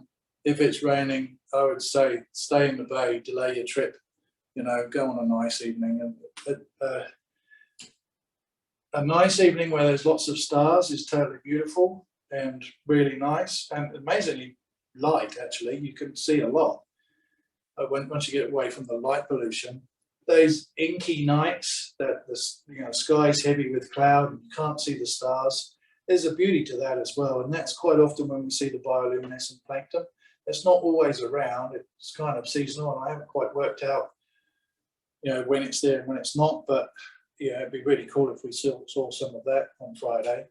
It's just I haven't found a camera that's been good enough to take a picture of it. It's really dim, and it's just as the water is disturbed by the boat moving through it, you just get trails of glowing blue water coming out the back of the boat, and it's really cool.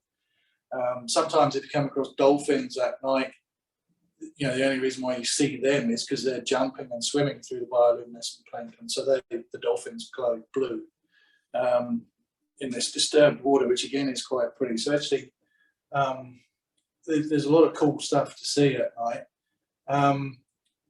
My advice to most people is to avoid sailing at night, though. I really enjoy it.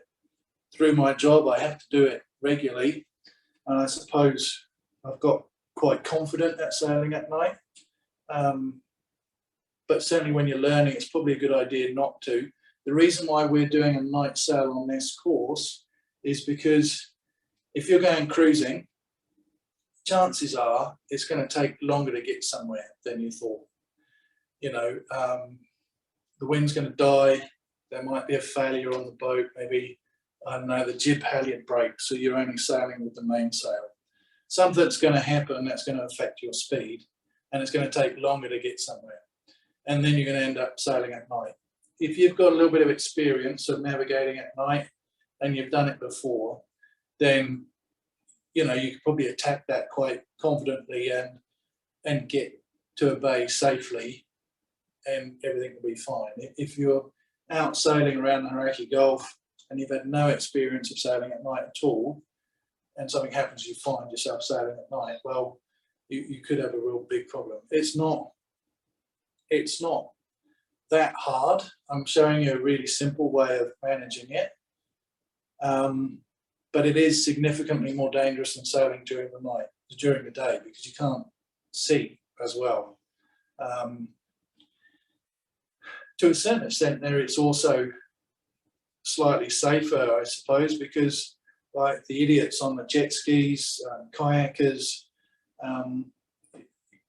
all the vessels, if you're in Auckland and you look at the harbour on a beautiful sunny day, then, they can be an armada of boats going down the harbour, and it looks like a crazy mess. And sometimes it is a crazy mess.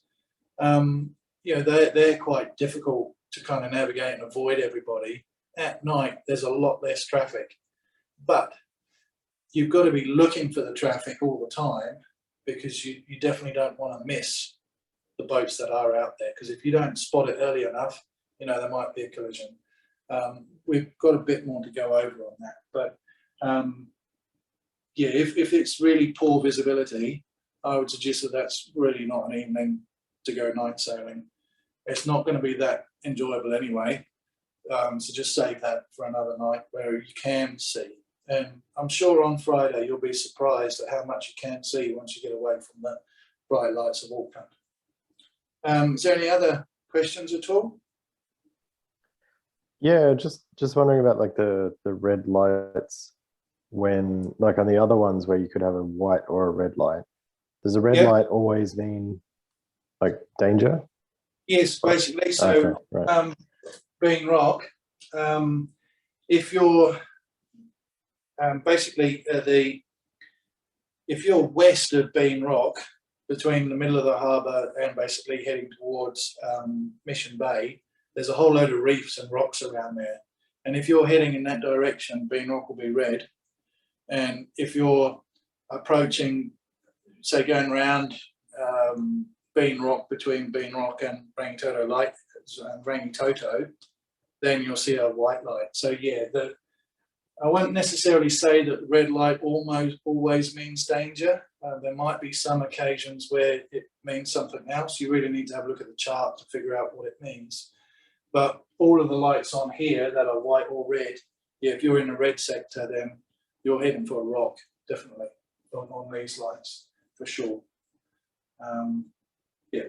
All right, any other questions at all? No? Okay. Yeah, so let's go and have a look at cardinal marks and some lights that are on boats, and we'll have a look at port and starboard lateral marks. I think we'll go to the PowerPoint presentation for that, because that's going to be much better than my fabulous artistry on the whiteboard. Yeah, so let's just switch back to the PowerPoint, and there might be a few slides that I skipped through because we've already covered it, because this slideshow was prepared for a different session, but it's got information on it that we can use tonight. So I will skip back to the PowerPoint and okay, yeah, so share screen, screen 2 and share. So I might disappear for a bit. There we go. Awesome. Just end that, and there we are. Okay. So during lockdown, we've done several kind of Zoom webinars. If you go to our YouTube page, which is training at RNZYS, we've got some on cruising up to the Bay of Islands. We've got another one for cruising to Marlborough Sounds. We've also done some level 1 courses. So if you want to brush up on some of your sailing knowledge, there's not a lot of time to do that, I suppose, between now and tomorrow, but there's a whole load of videos there, so knot tying videos and everything. So if you just go to YouTube and type in training at RNZYS, you should get a whole suite of recordings that we've done. This is a night navigation course which I delivered early on in lockdown, and yeah, let's click through here and we'll get some of those. So we've already done the safety stuff. We'll talk about life jackets. So in that bottom right hand corner, that's a PLB, a personal locator beacon. So within the life jacket, you know, I've got a light that I've added. You can also add a personal locator beacon. They're like $700. Whoop, pressing the wrong button. Yeah, so yeah, PLBs. So that's a fairly basic PLB, but there's another one which is called an AIS enabled PLB, and that, so the personal locator beacon will communicate via satellite to Wellington, at the rescue centre in Wellington, and then Wellington will organise a rescue via local assets, Coast Guard, police, whatever is available.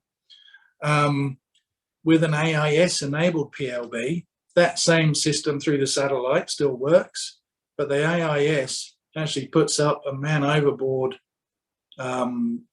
flashing sort of symbol on everybody's chart plotters that has AIS. So AIS stands for Automatic Information System, and basically on that you can see the other vessels, you can see their speed and their heading, and it's really useful navigational tool, and it's overlaid on your chart plotter, so you get your chart and the position of all these other boats. Now, I believe all commercial vessels have to have AIS. Private vessels don't, but many of them do. It's not a particularly expensive system to add to your vessel, but if you've got an AIS enabled PLB, that puts up a man overboard alert on all of their screens. And that's really cool because, you know, we've got the police and Coast Guard looking for whoever's in the water. It might take them, I don't know, maybe 45 minutes to launch a boat and get to where that person is. But if there's boats in the close vicinity, they might get there and find that they've already been picked up, because, you know, the fishermen, the commercial boats, the ferries, all of them have AIS, and they will give assistance as well. So it's a $700, but a really good addition to any life jacket, I think.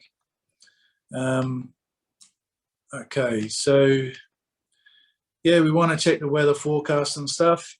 So this is the Coast Guard app, and that will tell you what the weather forecast is now.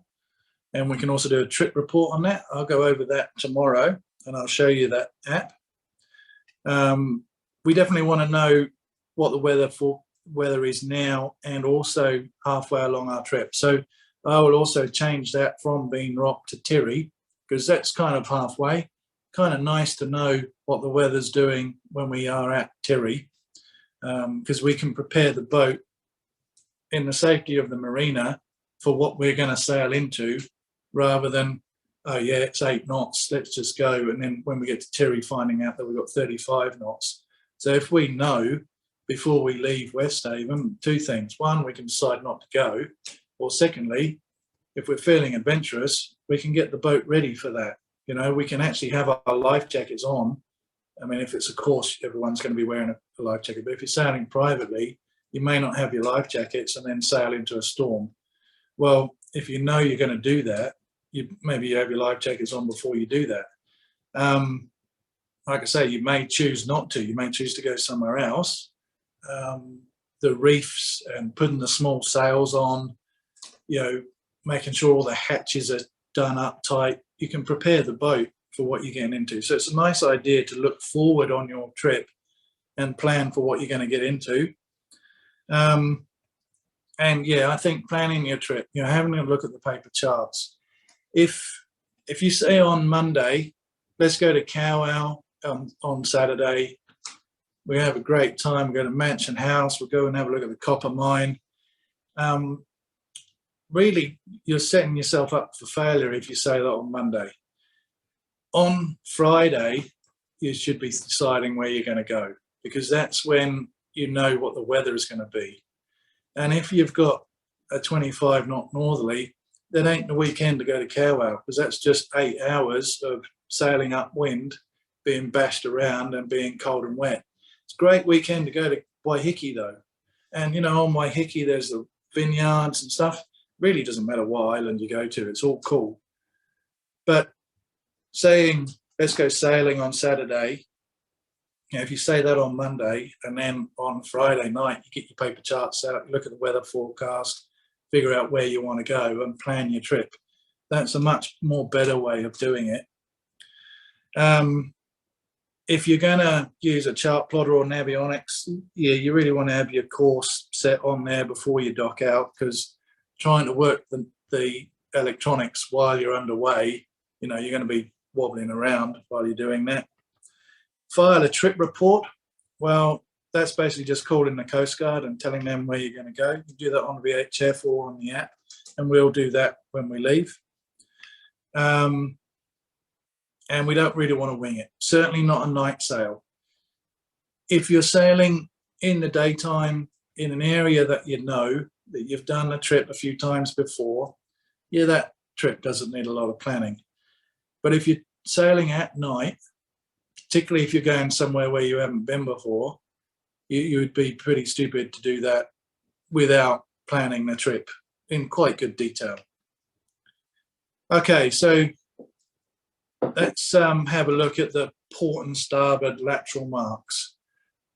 So basically these are a stick with either a green triangle on the top or a red square. They could also be a buoy or a buoy if you prefer that pronunciation. The green buoys are approximately triangular. You know, the thing's got to float, so it's not going to be a perfect shape, but they'll make it kind of look like a triangle. Likewise, for the red ones, they're going to be approximately square. And with what we're looking at there, that's quite a common sight in Auckland. If you've done some sailing in Auckland before, either on our level 1 course, you would have seen these cardinal marks, oh sorry, the port and starboard lateral marks. So we've got a boat heading towards the port of Auckland, and basically there's 2 reefs and 2 gaps in the reefs that we can navigate round. Let's have a look at where they are. Now, if we put the lights on the boat, so we've got a starboard light, on the starboard side of the boat, we've got a green light. On the port side of the boat, we've got a red light. Basically, you just have to line those lights on the boat up with the marks, because they're the 2 gaps. So as we're coming into the port, and that's important, when we're coming into a port, the green triangle will be on our starboard side and the red square will be on our port side. That one in the middle, you can see if that boat carries on straight, I don't know if my picture is over the top of that, but if we carry on straight, we'll be going through and we'll have the red square on the starboard side and the green triangle on the port side. Well, that is wrong. And the reason it's wrong is because there's a lighthouse that stands on a bloody great big rock in the way. So that's Bean Rock Lighthouse. That's what it looks like. And over by Mission Bay, there's a whole load of reefs. There is a navigational channel between 2 of the reefs, but really it's much better to travel on the Rangitoto side of Bean Rock, because then there's nothing to hit, basically. And I haven't drawn it to scale.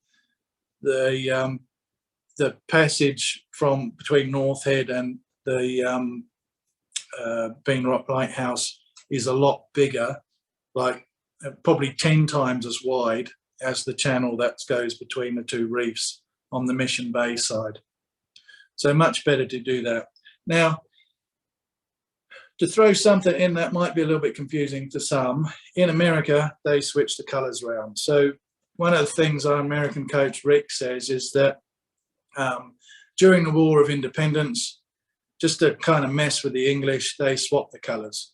That's not actually true. They didn't have these back then, but it's a nice way. It's a funny thing to know, or funny thing to talk about, to remember that there are 2 buoyage systems. So in New Zealand, Europe, and most of Asia, they use this buoyage system, and that's a funny way of saying the green triangle is on the starboard side of the boat when you enter a port.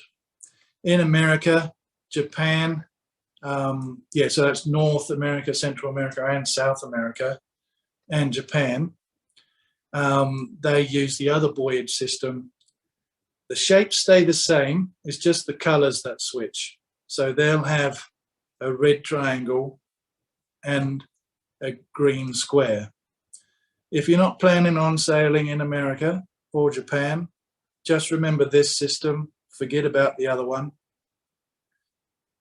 When you're coming into a port, the green triangle is on the starboard side and the red square is on the port side. When we're leaving, it's the other way around. So that only applies for when we're coming into a port. If we're in the port and we're heading the other way, the channels, the safe navigational area is the same, but we're going to have the red square on the starboard side. So that's just how left and right works. But yeah, so that's port and starboard lateral marks. I'll point them out to you as we see them during the weekend. Cardinal marks. Now, they don't have these in America, and Rick really likes these because they just tell you which way to turn.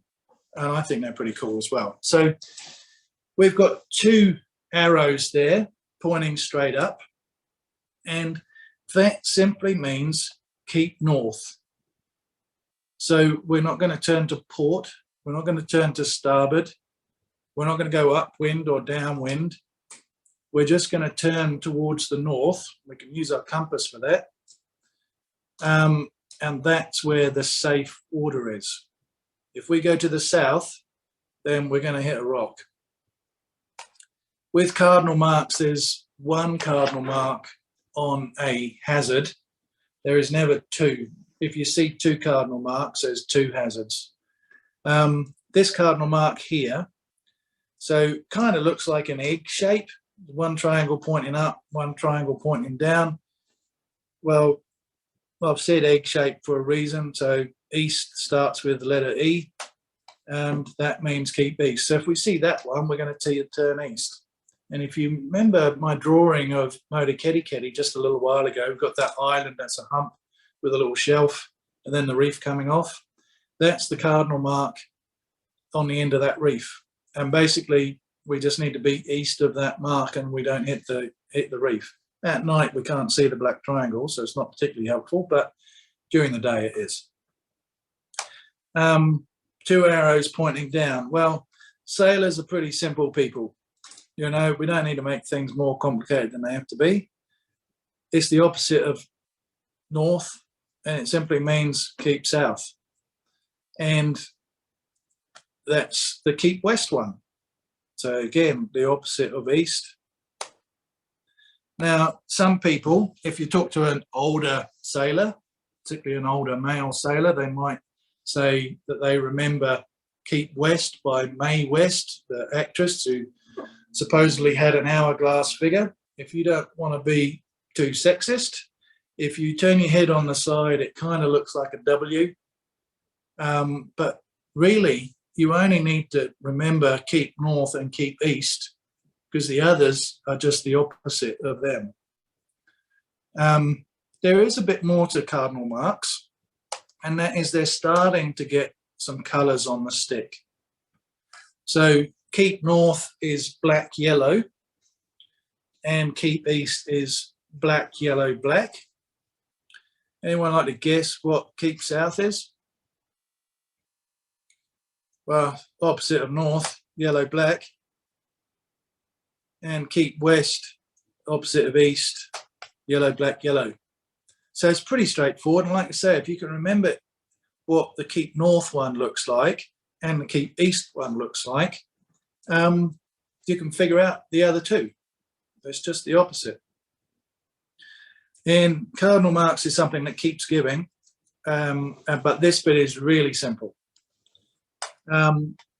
Sometimes they are lit. Cardinal marks are always white lights. And if you think of a clock face, at 3 o'clock, we have keep east, and that's a white light that flashes 3 times. Keep south, slight variation on that thing. Yeah, it's 6 o'clock, so there's going to be 6 flashes, but because it's at the bottom and we don't want it to get confused with the 9 o'clock or 12 o'clock, we're going to have a long flash. So 6 flashes plus 1 long flash at the end, and that kind of marks the end of the sequence, and then it starts again. So I've already alluded to what the others are. So 9 o'clock, keep west, 9 flashes. Keep north is not 12 flashes. Nobody can be bothered to count to 12. By the time we get to 10, we've lost count. That's just continuous flashing. So a white light that's just flashing continuously, that is a keep north cardinal mark, and it is always a keep north cardinal mark. There's a flashing sequence that is reserved for keep north cardinal marks. You might have noticed that some of the lighthouses that we've talked about tonight, so Bean Rock, for instance, flashes white or red 3 times. And it flashes white or red 3 times because it's a keep east cardinal mark. If we are on the eastern side of Bean Rock, then we're passing through that channel between Bean Rock and Rangitoto and North Head. We're away from those rocks that are on the western side between Bean Rock and Mission Bay. So this is consistent, and it's really important to notice. The good news is that since that cardinal mark on the end of the reef off Motokedi was knocked down 4 years ago, they put up a nice new one. The triangles have got smaller, which is insignificant really because you can't see them at night anyway. but they've got the colours on the stick. So if that had been there and I'd been up there shining my torch around, I may have been able to see that yellow paint, which would be quite useful. The cardinal mark on that reef is not lit. Some of them are though, but we don't need it to be lit because we've got Martello rock shining that white sector through the reef system, and we're going to follow that white sector. Okay, I think we won't have a break. Let's go into vessel identification, and we're going to break this down into quite simple bits. I think we should finish at 8:30 as publicised, and it looks complicated, but if we break it down into small little bits, just like the cardinal marks, I know there was a lot of information there, but the way we broke it down, and I gave you those hooks to remember it all, you know, I do the same thing with these lights, and it's really cool if we can notice the other boats. And we'll go through most of what we can see or often find when we do these courses. So first up, as we said before, when we looked at port and starboard lateral marks, boats tend to have green lights on the starboard side and red lights on the port side. So if you see a green and a red light, you can work out the orientation of the boat. So the green light's the right-hand side and the red light is the left-hand side. So that is a boat traveling straight towards us. In particular, this one is a sailing boat. And I know that because there isn't the additional white light, which a powerboat is required to show. So that's what a powerboat would look like when it's heading towards us. Why do I need to know the difference between a powerboat and a sailing boat? Well, the powerboat's likely to be going a lot faster. So all of these things, you know, you might look at it and you think, shit, that's hard. But actually, when you break it down, it's not that hard. Green and red, sailing boat. Green and red with a white one, powerboat. And you'll see a theme as we go through these. So here, we've got a green light and a white light. So it's the starboard side of a vessel, and I know that that is a powerboat because it's got a white light on there. It might be a sailing boat that's under power because sailing boats are required to put a white light on as soon as they turn their engine on. So it could be a vessel that's traveling quite slow because sailing boats aren't that fast under motor, but it could also be doing 20 knots, you know, it could be a speedboat. So in particular, from those two lights, I know that it's a power-driven vessel, it's the starboard side, and it's heading from the left to the right. So it's quite a simple system, but it conveys quite a lot of information.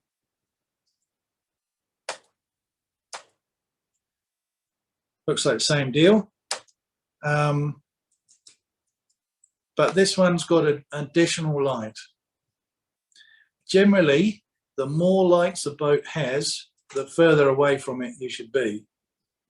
General rule, I just throw that out there, that you won't see that written in any textbook. That's just, you know, if it's lit up like a Christmas tree, don't go anywhere near it. So that's a white light over the top of a red light. Now, that's a pilot vessel. So it's a powerboat, but if it's got that red light as well, and in particular, if the red light is underneath the white light, that means it's a pilot vessel and it's on duty. The significance of that is that the big ships that come in and out of Auckland Harbour, they're all guided by a local. So Ports of Auckland will put one of their people on the boat, and they won't necessarily drive, but they'll tell the person driving the boat where to go. They're the pilot. So the pilot vessel is the boat that takes the pilot to the boat that's coming in, or picks them up off the boat that's gone out. because they don't want to go back to America or wherever the boat's going to. And the way I like to remember this is that you think that that's quite a serious job, isn't it? You know, that's not going to be an inexperienced person doing that job. So they're likely to have grey hair. And quite often they've got a red face because of all the boaties that don't know the rules. So grey hair, red face, that's a pilot vessel. This one, so red light, so it's the port side. We've got the white light as well, so it's the port side of a power-driven vessel. It's heading from our right to our left. I know that because I know the orientation of the boat because I can see the red light. I know that's the left side. This one's got some additional lights though. It's got a red light, a white light, and another red light.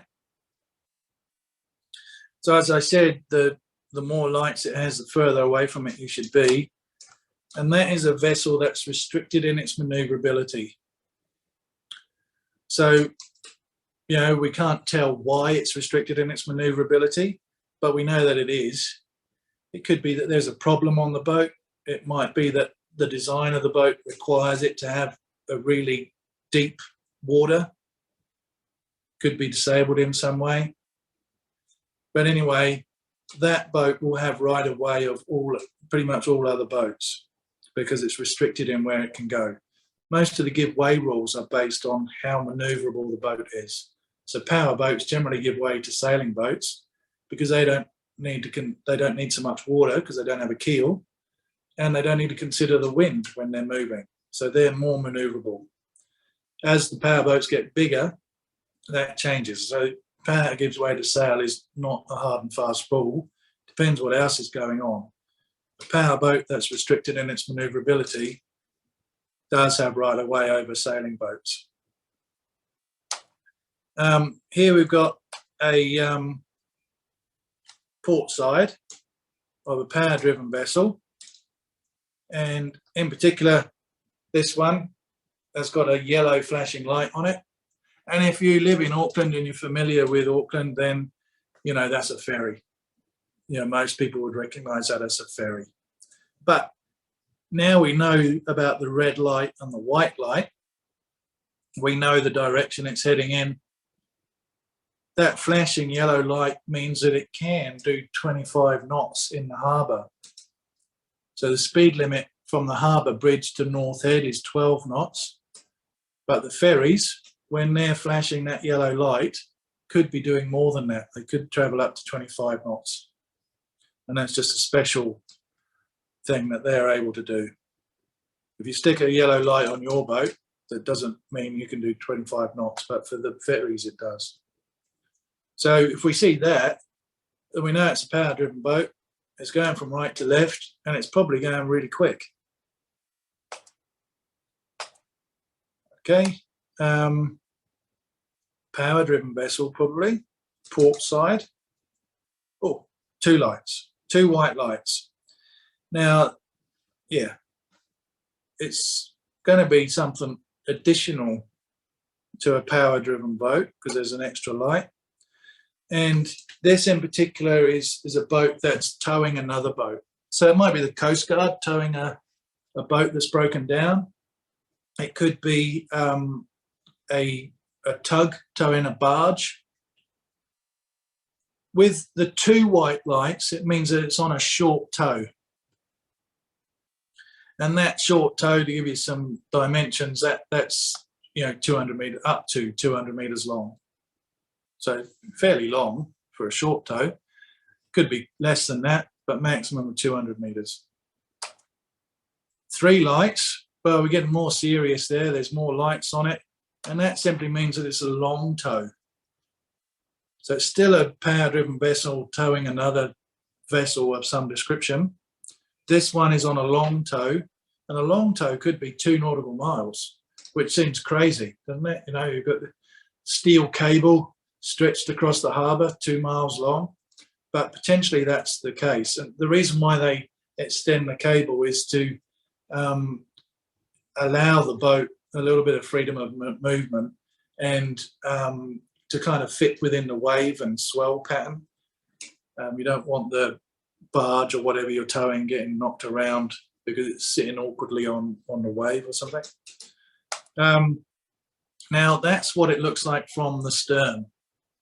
So that yellow light is a stern light. So all boats, I haven't showed you what a boat looks like on the back, but a single white light is the stern light of a, well, it could be a powerboat or a yacht. If we see a light that's yellow and it's not flashing, then that's the stern light of a tug. They should have the other lights on, so we know whether it's a long tow or a short tow.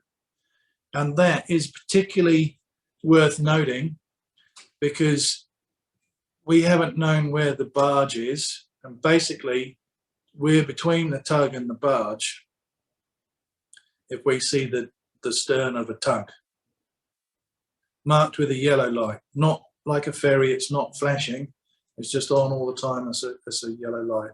Particularly dangerous situation. I think I'll check the next slide.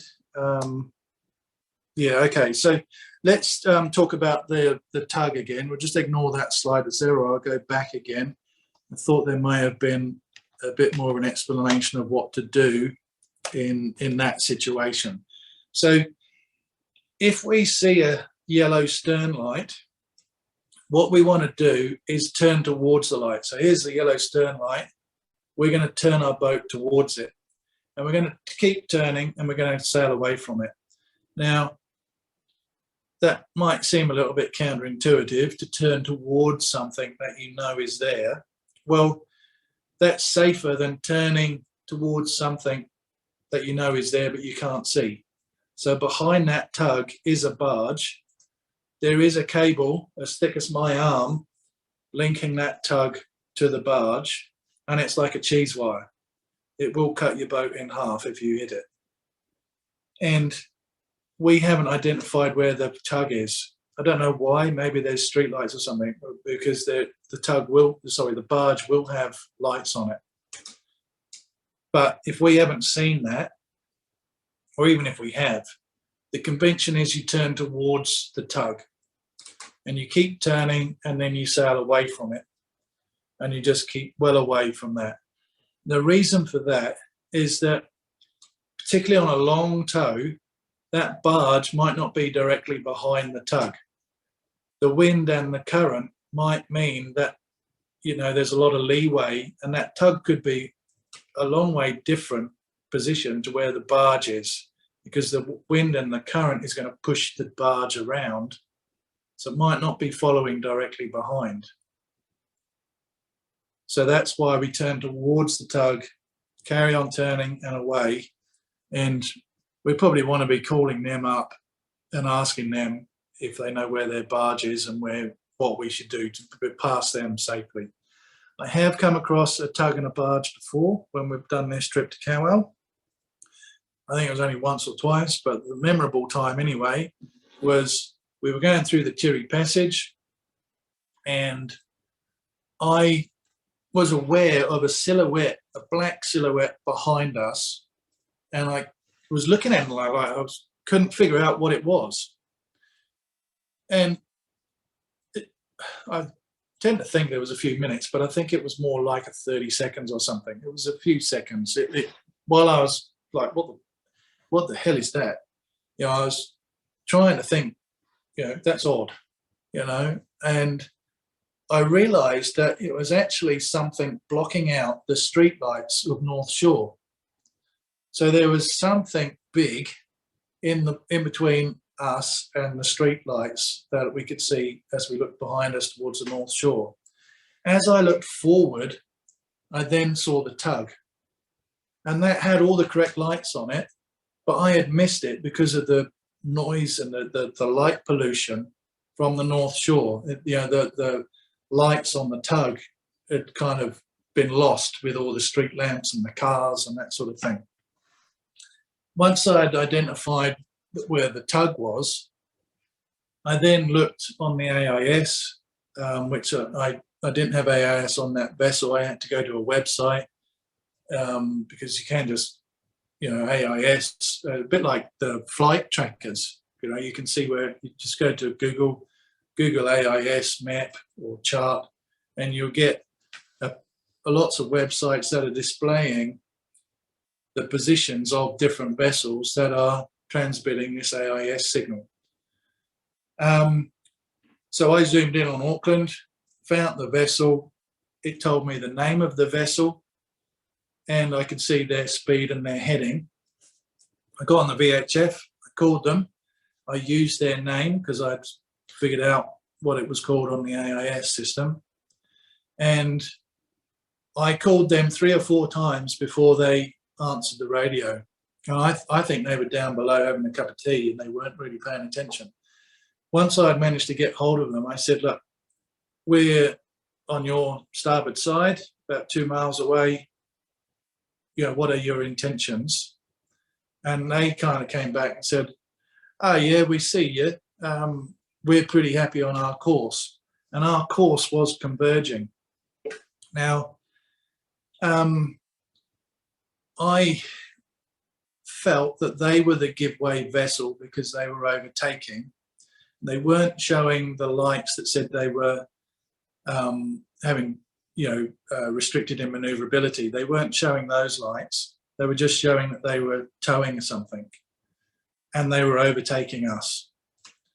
So that made me think that they were the overtaking vessel that they should be giving way, because generally a sailing boat overtaking a power boat has to give way to the power boat. The overtaking vessel gives way. However, I really didn't want to argue the point at night with a tug and a barge, and I just slowed the boat down and let them go by, and then I went on. And thinking about it, they may not have been showing the lights that said that they were restricted in maneuverability, but the fact that they were towing another vessel meant that by their activity, they were more restricted than I was. And, we avoided the collision and we carried on. So spotting those tugs, being aware of light pollution is quite a good idea. There's not heaps of tugs out there. In the 4 years, I've seen them twice, I think. But it'd actually be really cool to spot one, because then we can figure out and use it as a learning opportunity. So, I'm not worried about coming across a tug and a barge at night, because we're going to hopefully spot it early. We're going to have 10 people looking at the water. So 8 students, 2 coaches. Hopefully we can spot all the vessels that are out there, and then we can have a talk and figure out what they are, where they're going, and how we're going to avoid them. And it's a lot of really good learning opportunities with noticing what's going on around. Okay, so moving on, a single white light, probably a vessel at anchor. Everybody is required to show a white light at the top of their mast, but it could also be a rowing boat, small sailing boat, less than 7 meters, because they aren't required to have the red and the greens that everybody else is required to have. It could be a stern light of a vessel. If it's up high, as in this slide, well, I don't think you'd be rowing at that height. So it's a vessel at anchor, and that's a white light at the top of the mast. Now, if you see that, you might think, oh yeah, that's a big yacht and a small yacht at anchor. That's not. That is a large vessel. So like it would be bigger than a ferry, maybe like the big Waiheke ferries. They may well have a white light on the bow and one at the stern. So small boats only need to have 1 mast light when they're anchored. Bigger boats need 2 to mark each end. And the really big ones will have like a light at each end, and then all their deck lights on in between. So the really big vessels like the cargo ships. One other thing that we'll talk about is sound signals, and that's quite important, because if we miss seeing the pilot master, there's a sound signal that we might hear after that. So so if we don't miss the pilot vessel, then we'll probably hear one of these sound signals coming up. But anyway, one blast on the horn means that I'm turning to starboard. So you don't hear that very often. It's only the commercial boats that know these sound signals. You know, very few people teach it, and consequently not many people understand it. But if you hear, you know, a ferry or a commercial boat blast their horn once, it means that they're turning to starboard and they're blowing their horn because they're expecting you to be in the way, and they're giving you an opportunity to move. 2 blasts of the horn means I'm turning to port. I have had a Navy vessel blow their horn twice at me.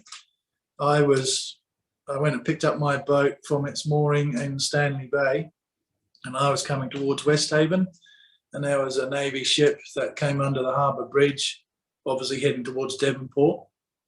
They were doing the right thing, and they were motoring along on the right-hand side, but they wanted to turn to port towards Devonport, and they blew their horn twice. Because I realised, well, it was obvious that they were going to Devonport, but because I realised that when they blew their horn twice, that they were turning to port, I then figured out that I was in the way for when they turned, and I ordered course and gave them space.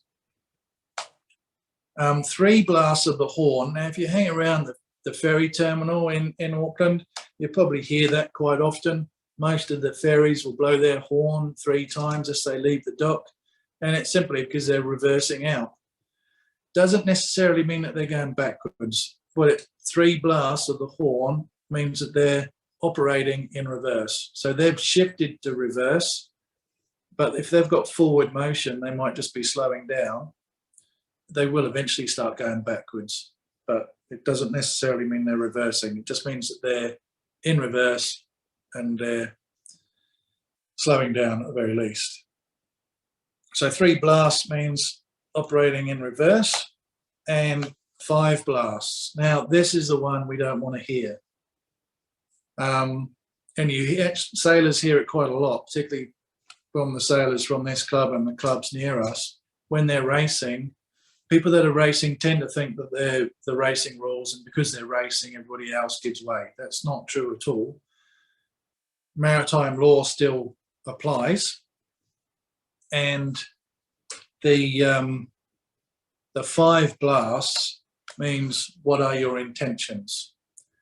So basically, if there's a big cargo ship that blasts their horns 5 times at you, it means that, yeah, I'm not going to say it, but it's like, Jesus, what are you doing? We can't avoid you. You're going to die if you don't move. Maritime New Zealand say that it means what are your intentions? So that's what it officially means.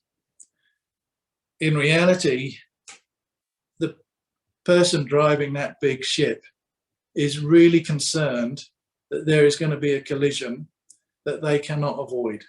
They're restricted to that shipping lane. If they move out of that, they're going to run out of water and they're going to get stuck. They've got a tiny little rudder and a big boat, so they don't even turn that quick anyway.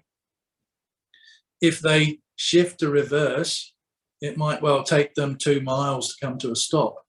You know, this is a vessel that weighs more than 500 tons, plus the cargo on it. Once that's moving, that's not going to stop in a sudden.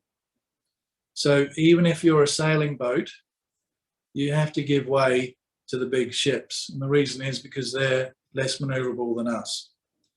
And even if you're racing and the race course takes you through the shipping lane, well, if there's a big ship coming in, you know, maritime law says you have to give way. And that's tough on your race, but that's the way it is. And they will quite often blow their horns 5 times. So officially, what are your intentions?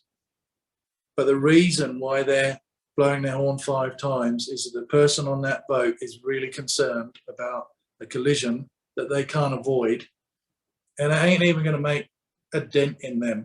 You know, they might, when they next haul the boat out, they might have to repair the paintwork a little bit, but they're not going to feel it.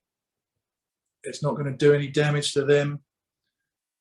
If you get run over by a big ship, it's going to destroy your boat and probably kill you, and it ain't even going to slow them down, you know, and they don't want to do that. That's why they're blowing the horn 5 times, but it's unavoidable. They can't maneuver the boat out of your way. You have to maneuver your boat out of their way. And that's just a practical thing.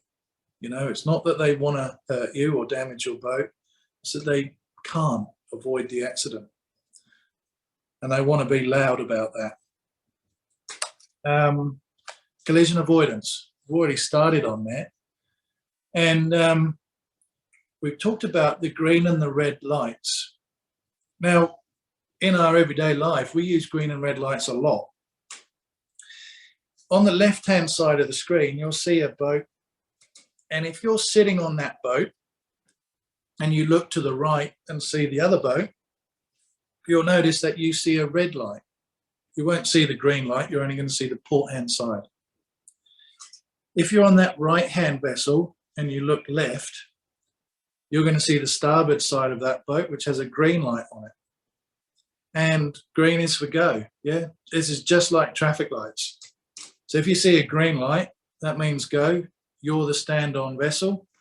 If you see the red light, well, you're the give-way vessel. And you should order your course to avoid the other boat. Now, yeah, power doesn't always give way to sail. I've already gone over that. Basically, that vessel that's approaching from the left, they have a choice. They can slow down. Speeding up might be another option, but it's a risky one because, you know, if you get it wrong, and that's bigger collision, probably better to slow down. Most of the power boaters won't slow down. They will go faster and that's it, but it's not necessarily the right thing to do. It could make a bigger impact. Slowing down, changing course. So normally the convention would be to slow down, do a big turn to starboard and come round the back of that boat that's approaching from the right-hand side of the screen. They could also turn left, if you like, and go on the same course of the other boat, but they should give way. If they don't give way, then blow your horn 5 times, and then you would be wanting to turn to starboard to try and avoid them. You do not want to turn to port because you're going to be turning onto them. Okay, there's a picture of a big cargo ship, and if you've done our level 1 course, you would have seen that slide before, I think. So the idea is that we stay 500 meters off the front of the boat, 200 meters away from the side or from the stern. And that's simply because they can't see you if you're closer than that. You imagine trying to drive that thing, all those shipping containers in the way. I don't think the guy driving that big ship could see the person driving that tug. You know, they're probably in radio communication, and they might well be able to see them on AIS and radar and things like that. But visually, they can't see. All those shipping containers are just in the way.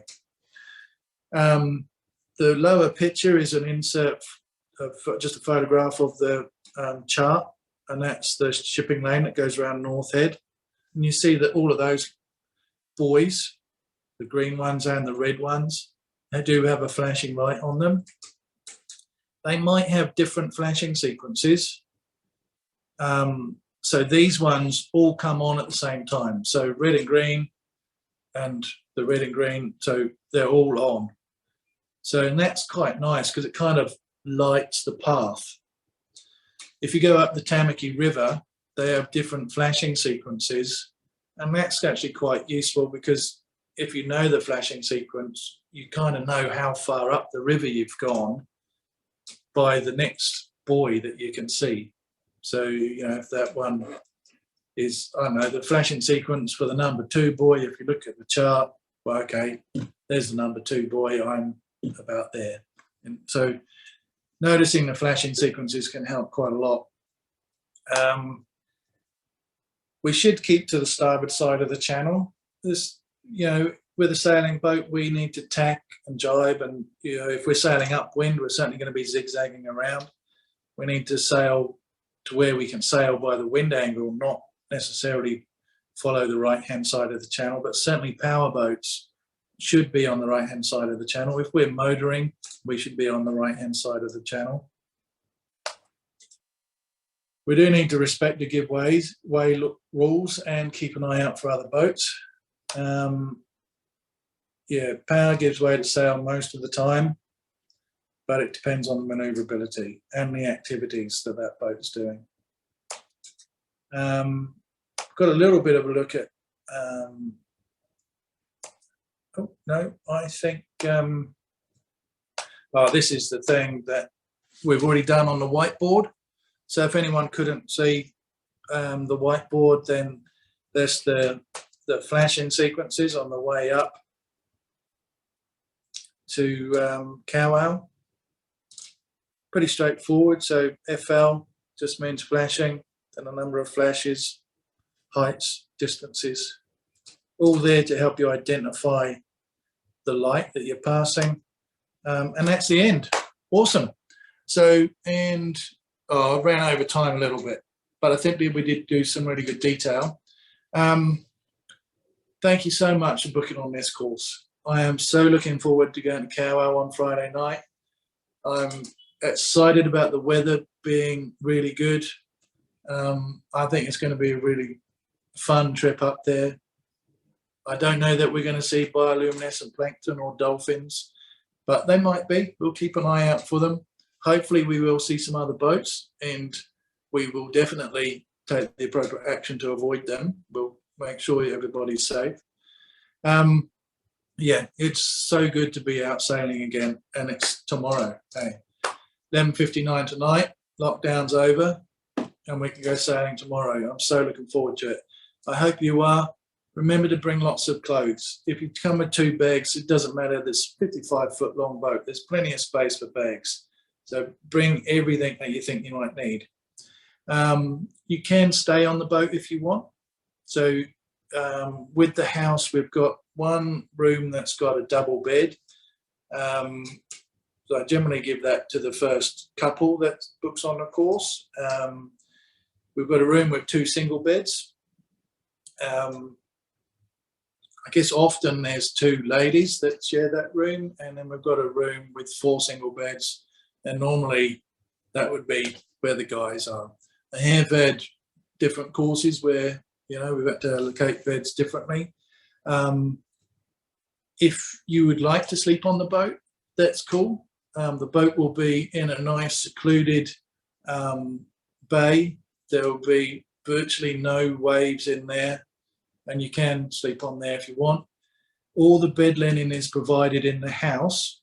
You don't need to bring anything for that. If you're wanting to sleep on the boat, bring yourself a sleeping bag. We don't have bed linen and stuff for the boat. So if you want to sleep on the boat, bring a sleeping bag. If you're going to sleep in the house, then bed linen, towels, all provided. Yeah, does anybody have any questions? Let's throw it out there and let's answer some questions. Anyone with any concerns or no? I don't think I've seen any questions come in through the chat thing. Let's just see. Yeah, no, there's nothing on the chat. So yeah, so I'm really looking forward to meeting all of you guys.